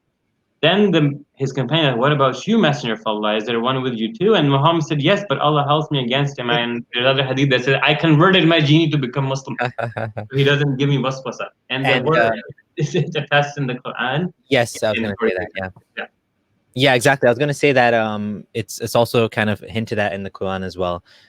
That it doesn't say everyone, but it says that people have jinns as companions. And then it goes on. Oh, sorry, you want me to keep it on there? Yeah, I think it's this verse. Something like this. There's a mention of this in Surah Apostate as well. So it's not just one. I think it's mentioned a few places. All right. Protect babies from Satan's before sex. We talked about Yeah, we talked about that, right? Yeah, so the Prophet said, we'll read the dua though again. Sure. If anyone intends to have sexual intercourse with his wife, he should say, Bismillah, Allahumma janibna janibna. Allahumma janib shaitan wa janib shaitan ma razaqtana. But what if you want to have sex with a jinn? Do you seek refuge from humans? Okay, this is getting ridiculous, dude. This thing, it makes no sense.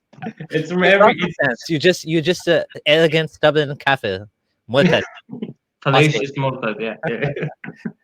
I'm presuppositioning naturalism. How can I reject jinns? You know? Okay. This is the one where you go up 3 times and that helps you from jinns as well. Yeah, the dream. And also if you're praying and you get waswasa in your prayer, you go. Oh wait, I have never seen that one because I was mostly Hanafi growing up. Oh yeah. Or at least in Pakistan, I don't think Hanafis do that during the salah spitting. Yeah. That'd be hilarious. People are spitting. Well, you know, it's supposed to be dry spit. You're not actually like it's like you're blowing basically, right? But it's still so useless. I know it's close too, right? And it's like maybe that's why they don't want to be shoulder to shoulder, the Hanafis. So someone's asking a question: what's the difference between jinn and the Western concept of genie in a bottle? I think the word genie comes from jinn. I mean, that's why we use it interchangeably. Obviously, the jinn, the Islamic version of jinn, is very specific. It's created from fire, and you know, we're showing you all of the absurd things about jinns. But there's actually an interesting thread. Maybe this is a good excuse to show the thread that talks about jinns and all the different references in Islam. And the paintings and whatnot. Yeah. So there's a bunch of. Can you see my screen? Yeah. Okay, so there's a thread by this Ali Olimi, I think he's a scholar, academic. It talks about in the Middle East all of the different folklore about jinns. And by the way, the Quran also, or the Hadith also talks about Dawah, a creature that but there's all sorts of, like, you know, Ibn Battuta thought there was a floating mountain over the China Sea. There's an enormous eagle that can carry an elephant in its talons. You know, there's in Turkish lore, there's a creature that's described as a massive peacock with the head of a dog, and you can be summoned by burning its feathers. In the great sea monster Bahamut, right? Qazwini's text, Bahamut rests on the shoulder of an angel. There's all sorts of mythology that has come out of this. Now, this stuff is not in the primary text of the Quran and Sunnah. We're talking about now Eastern mythology, right? So Middle Eastern mythology. So it was very vast and expansive before Islam, and Islam limited it. And then, of course, from that, it became vast and expansive again. But now this is not just talking about Islam, but this is Middle Eastern sort of mythology now we're talking about, right? And medieval Muslims had different ideas. So I won't go into that because we're not talking about that right now. But thank you to to our mutual friend Philip for sending us this. Thank you, Philip. Yeah. Okay. And we talked about how the jinn came in human form, which is freaking weird. Now you don't know if the guy you're talking to is a jinn or something. I don't know, man. Like, but whatever. This is a proof that jinns can come in human forms. And like you said, it doesn't make any sense. Why would he expose himself for a piece of food? Like he's gonna tell you how to. He can eat the dung from the camels. And he's gonna expose his own weakness. Maybe this is trolling. Maybe pussy doesn't actually work, and he's just lying. Bro, what if Burak is a donkey and mule hybrid? It also has droppings, so that might be super genie food. You gotta do this in Urdu, man. You gotta do this. Oh yeah, in Urdu. You gotta. I gotta do it with the heart, actually. Yeah. Yeah. Okay, let's talk about studies. So here is the interactive Jinn Quran recitation session going on. So Muhammad bin al-Munkadir al-Jabir said, the Messenger of Allah came out to his companion and recited Surah Rahman from its beginning to end for them, and they were silent. So he said, I recited to the jinns on the night of the jinns, and they had a better response to it than you did. Each time I said, they would say, we do not deny any of your favors, our Lord, and yours is your praise. So the genies were having an interactive back and forth Quran session with Muhammad. The hadith is graded Hasan by Darussalam, but if you want to read in the right, some scholars don't regard this as fully 100% authentic. But just curiously, it still doesn't take anything away from the fact that Muhammad did recite to them Surah Jinn as well, which on its own still the absurdity remains. Are we making a mockery, Abdullah Gondal? What else do you want us to do with this? Like, take it seriously, I guess. You want to take it seriously. If you want to. Bizarre. It's just nonsense. It's bizarre nonsense. No. You're just being an arrogant atheist. This stuff makes perfect sense, dude. Submit to Allah, you arrogant. By the way, just to make a point though, Mockery and blasphemy is sunnah, my bro. Don't you remember what Abraham did with the gods of Nimrud? He not only broke the idols, he then left the shaft from the biggest idol's hand and said, oh, ask him. He broke them. He was using mockery to convey a point, which is what I'm doing. I'm using Allah's technique, man. This is sunnah of Allah. Never mind. Yeah, Muhammad, right? Well, Abraham, I guess. Okay, next one. Yeah, so interactive jinn session. Okay, that was weird. Next one. Genies come out when it's dark. Oh, this is advice for today. Muslims, make sure you cover your utensils. I actually used to put a little piece of a spoon or something covering my food because then the jinn wouldn't eat it. Do you do that? Do you know that? Oh man, that's not. I didn't do that. But this one is funny that genies just like steal things from humans. They're like pesky little thieves. But then why are they going so hard? They're like invisible. They can teleport. They can make things.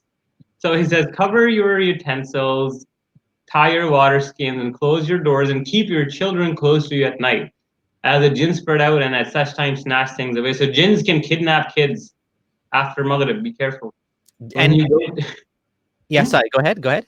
When you go to bed, put out your lights. For the mischief doer, the rat may drag away the wick of the candle, burn the walls with the house. Thus said the devils instead of the jinns. Point being that, yeah, jinns are stealing stuff, especially when it's dark, and they can snatch your kids away. Be careful. And notice how he's blaming the candles starting fires. We should tell the World Wildlife Organization that this is the real reason why forest fires start. It's not because the fire, it spread. It's because of jinns, the naughty jinns, the naughty jinns. Serious jinns, yeah. Only you can prevent forest fires from jinns. And we remember you talked about the jinns were camping out with the fires when Muhammad. Hey? Yeah. So hold on. I want to share my screen. I think this is funny. Only you can prevent forest fires from jinns. From jinns, okay. Okay, so next slide. Okay, this one we talked about the Medinan jinns, and you have to talk. But this one, it doesn't matter. Yeah, killing snakes. Okay. So if you see snakes 3 times, and then if it doesn't say, you can kill him. Okay, your genie snakes. Okay, be careful, guys. This guy's hilarious. The doorknob head. These guys, genies, are big into stealing TV remotes and car keys. He's right. I can never find my TV's remote. Usually it's my kids, but now I know it's not my kids. Oh my god! I just had the biggest story coming. Just this memory popped up. So in my house, like, you forget these things everywhere, right? So. We thought that these little jinns had stolen, and they hide them and they play around and they hide just to mess with us. So my mom went to a Pir Baba and asked him how to fix it. So he said that you write this name of Allah in the air with your fingers, and then the genies will see it and they'll go away and stop teasing you. So I'm like, what? But like I said, there's these very weird, bizarre stories that take place, and these incidents, and they're abundant. Like I have an auntie that found these this eggplant with 200 needles poked in it, and somebody threw it into her yard. Black magic. She thought it was a genie that brought it to her house. Yeah. Okay. We talked about that. Oh, this one, the Fight Club. Okay, so this hadith is interesting. So a strong demon and a Ifrit one time came to Muhammad yesterday, suddenly, asked to spoil his salah. So he was giving too much waswasa to Muhammad. So Allah enabled Muhammad to overpower him. So I caught him and intended to tie him to one of the pillars of the mosque so that all of you might see him in the morning. But I remember the invocation of Solomon, and grant me a kingdom such as shall not belong to anybody after me. So I let him go. This makes no sense. And then the other version of the hadith said that Muhammad, I think, once his fist fighted him or choked him. It's a full-on like wrestling with this invisible genie at night in the mosque. And then he got him, and then he tied to the pillar or tried to tie him, but then he's like, nah, man, like if I tie him, it'll go against the Quranic verse that only Solomon can do it. So I'll just let him go. But I'll just tell the people that I fought this invisible genie, because they'll just believe me anyways. Why not? Someone made a comment, if jinns have a biological body, I wish we see them in the zoo as well. and like I said, maybe there's a category on Pornhub for jinn sex. Like if this is real, like come on, like Okay, Yeah. fighting jinns. We kind of talked about this. Yeah, like it's like when the wind is past, when it hears the adhan, it runs away, it comes back.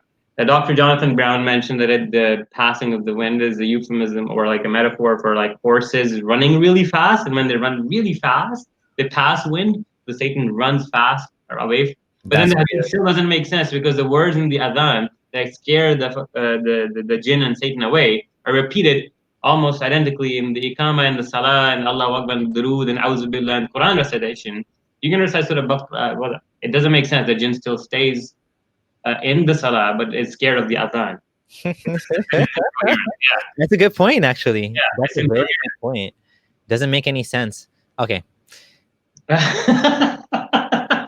So on the night of the jinns, narrated Abdul Rahman, I asked Masruq, who informed the Prophet about the jinns at the night when they heard the Quran? He said, your father.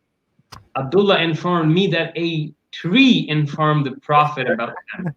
So think about this. This guy is alone, and he's not happy that he was pelted with stone and everybody keeps rejecting him. And then he said he hears trees talk to him, and then those trees are telling him that there's genies around here. Just imagine the layers upon layers of supernatural psychotic nonsense going on. Is talking trees, hanging out with genies, reciting Quran to genies. You can see the guy was having a trip. Anyways. Genies are handcuffed. Oh yeah, so there's many hadith. This one, just one out of the many. The Messenger of Allah said, on the first night of the month of Ramadan, the shayateen are shackled, the jinns are restrained. But this also, I assume this just applies to the evil jinns, because if the Muslim jinns get shackled, they can't fast. Or Yeah. Yeah, no, it says that shayateen. Yeah, and it said, what is it? Jinns are restrained. I don't know. Yeah, that's why I think it's yet only, most people leave Islam in, well, I don't know about most, but a lot of people leave Islam in Ramadan. Yep. I actually left. Oh, you too? I didn't know that. Like Chandrat or something. I'm like, shit, I'm not gonna fast. I have too many doubts about that. Anyway, so summary of the jinns. Jinns are pre-Islamic concept. Jinns have religions. Jinns are invisible. Snakes can be jinns. Rats can be jinns. Jinns can whisper thoughts in your heads. Hence, schizophrenics might think they're possessed by genies. Shayateen jinns are handcuffed in Ramadan. Jinns can go to hell. Jinns can possess us. Jinns can hear Allah's revelations but are chased by shooting stars. Donkeys bray and dogs bark when they hear shayateen. The jinns eat dung and bones and animal droppings. They can teleport. They can. They love construction projects. They fight in armies. They can fly. They can go to space. They have wings. Is it ex-Muslim jinns? Yeah, atheist jinns, man. I was thinking about it. We should actually do. Not just atheist, ex-Muslim. Interview an ex-Muslim jinn, bro. He will spill out all the secrets of the jinn realm. Oh, we should interview ex-Muslim jinn on our next show. Actually, that could be a hilarious parody video, interviewing a jinn. Anyways, let's take a few calls. So in conclusion, guys, be rational.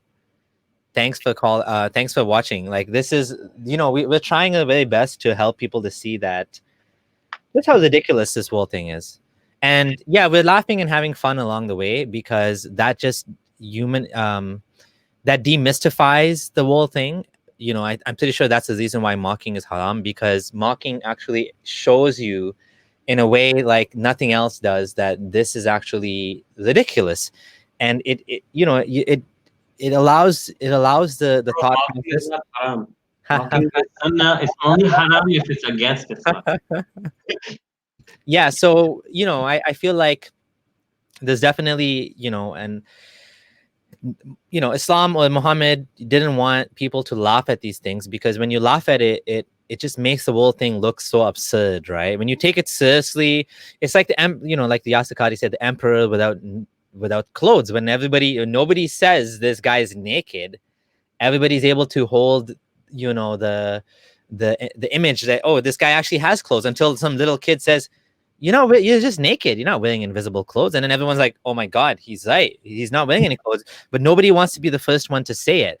So, you know, the mocking, I think, you know, if you don't like it, then just leave. It's up to you. Like, this is opt-in. We're not forcing anyone to watch this. We're asking you guys to take us, you know, to look at our arguments, to look at the stuff we're bringing out. But at the end of the day, it's up to you. If you don't want to, if you don't feel comfortable, if you don't like it, then just leave. You know, don't watch this stuff. One other thing I'd add is, like, mockery is not the way to go all the time. Like I said, there's, for different things and different concepts and ideas, you have to adapt a different approach. So when I'm talking about, let's say, Quranic preservation, I'm not going to be making genie jokes. Where I'm talking about neuroscience of prophethood, I'm not going to be mocking him or make a style like we had in this conversation, right? Yeah. But like the genie thing is just too freaking absurd, man. Like, you can't help yourself but laugh, right? So and the thing, as I said, mockery, according to Allah, if employed correctly, is a good tool to convey a point, like Abraham did. In fact, Muhammad used to mock the gods, like the Lat, Manat, Uzza, and their gods all the time. In fact, he broke the idols. Like, I mean, how much more disrespect do you want towards, you know? But anyways, like, yeah, like, you sent armies to break the idols. Never mind mocking. Like, give me a break. I mean, we're talking. I mean, if you put things in perspective, people are killed for mocking, and you guys are complaining about mocking. I mean, give me a break. Like, there's more important things to worry about.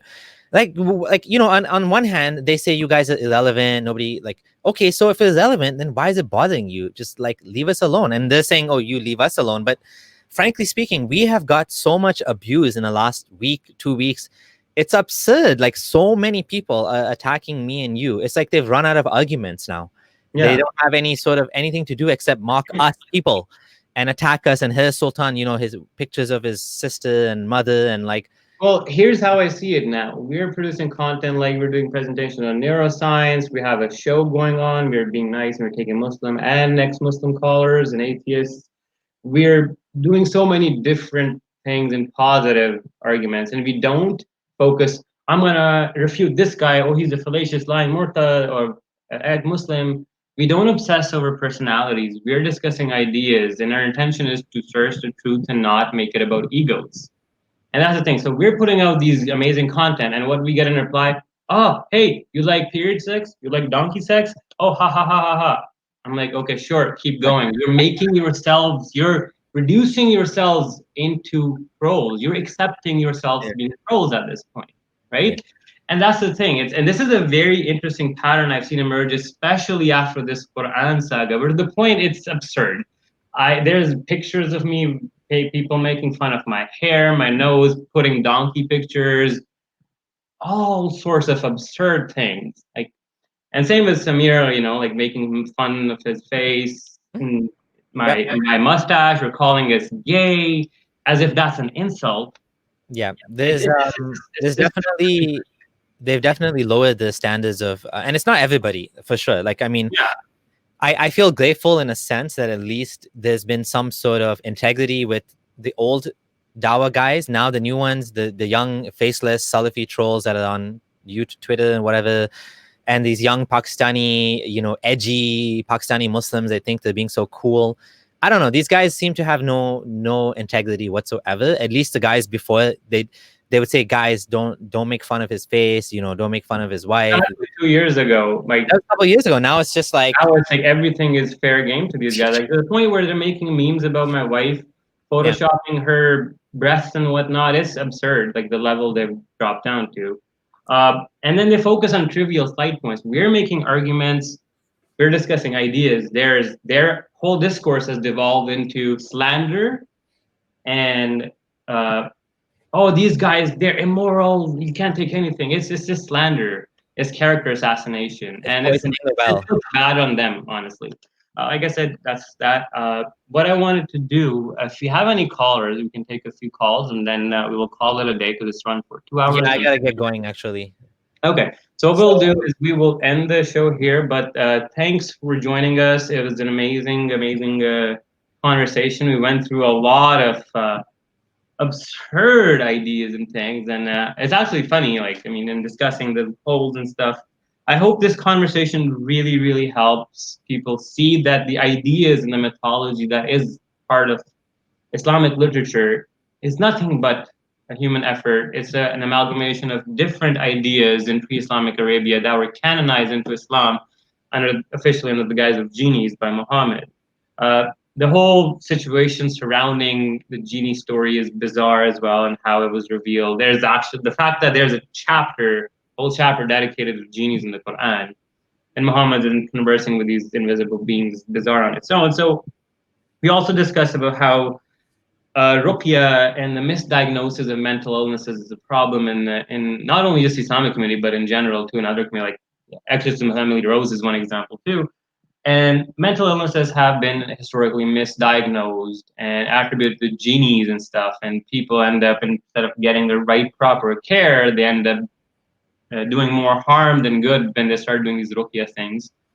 So we talked about that. Then we had some weird superstitious stories from people, their personal stories, my personal stories as well.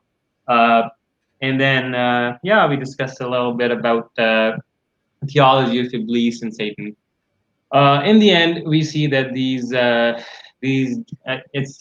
we can make a comic book or a video game out of the concept of genies in Islam.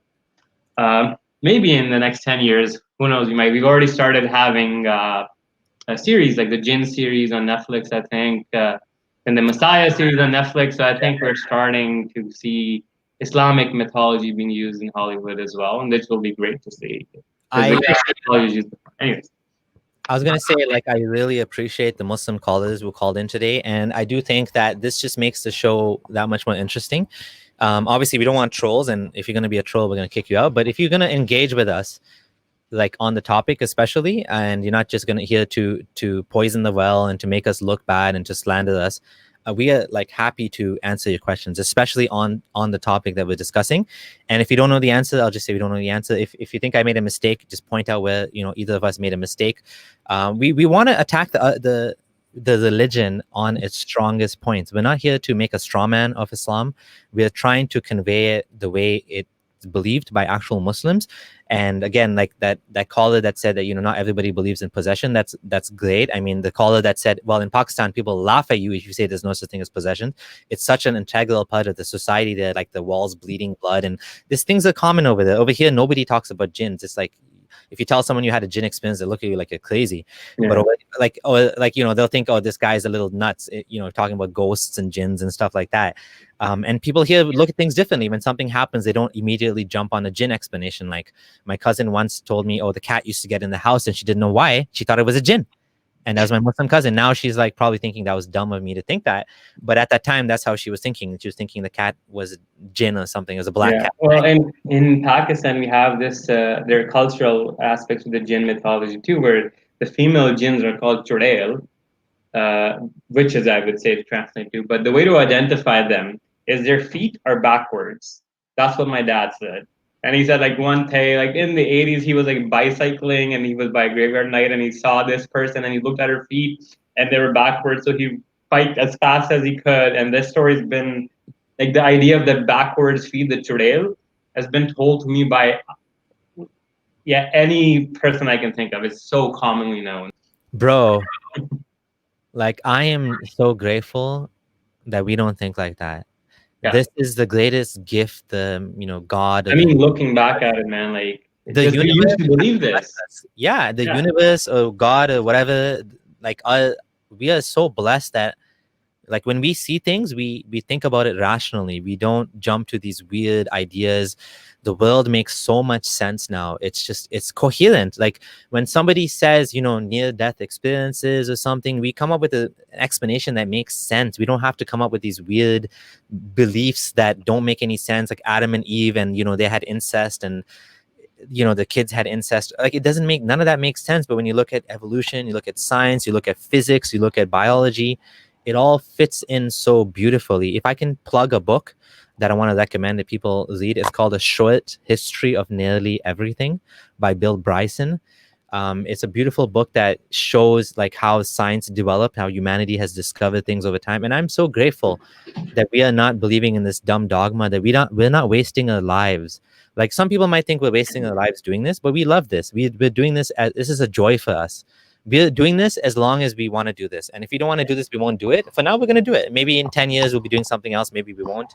God knows, there's God knows. But it's a joy. Like we do this because we love humanity. We want to give back something. We don't want anyone else to make the same mistake that we made. We don't want anyone else to invest the time, energy, and dedication to a false god that doesn't exist, that's not going to reward you, that's not going to punish you. Like live your life, and this is my message. That's what I want to conclude with. And also, stop being scammed by these peer babas who claim to take genies out and give you these weird concoctions. They're only trying to sell you absolute nonsense and stuff. And they charge you a lot. Like I said, there was a whole controversy surrounding the Ruqya services from Hasanat overcharging this famous YouTuber that hangs up with Adam Saleh or something. I forgot his name, but Slim or something. Anyways, there's a lot of you can get scammed into this, and you can lose a lot of money. And you might end up paying $10,000 to this Ruqya guy, and all you needed to do was go to the neurologist, and he'll give you an antipsychotic that'll cost you $100 and you're fine. And some of these things, unfortunately, they're not fixable. Like the Pir Usman guy, I had a guy contact me after I made that video that said he's been going for his kids for autism to this Pir Usman guy. What he does, Pir Usman guy, what's his name? Pir Usman Ghani, I think. Yeah, whatever his name is, Ghani, rich, haha, hilarious. He does it for free, and you go to him, and then at some point they transfer you over to one of his minions in the locality that you live, and then you don't see Pir Usman anymore. You see this guy, and you have to keep going, and that's when you start charging money. And this guy said he's been going for his kids for autism, and it's not doing any, like, no shit. That's a neurological condition that cannot be cured. There's no cure for autism. Like, that's just a wiring of your brain. You have to live with it. There's no fucking cure. And these people are being milked by these scam. That's the worst part of this whole thing, I think. It's just then when these people take advantage of naive people, and they some of them think they're getting better, and then they don't get better, they get worse. Yeah. I mean, that's the worst of this whole thing. Do you want to add any more final comments, and then we'll just end it? I think our everything that needs to be said on the topic has been said. I hope just people really sit down and think about how ridiculous the concept of genies is, and how it just shows that this is all made up nonsense. That's it for me. Until next week and the next episode, we will join you. But if you have any suggestions for what you want to talk about, let us know. We can discuss another lighthearted topic like this, or we can go deep dive into something more deeper and more exotic. So let us know. But until from my side, Science Hafiz. Science Hafiz. Bye.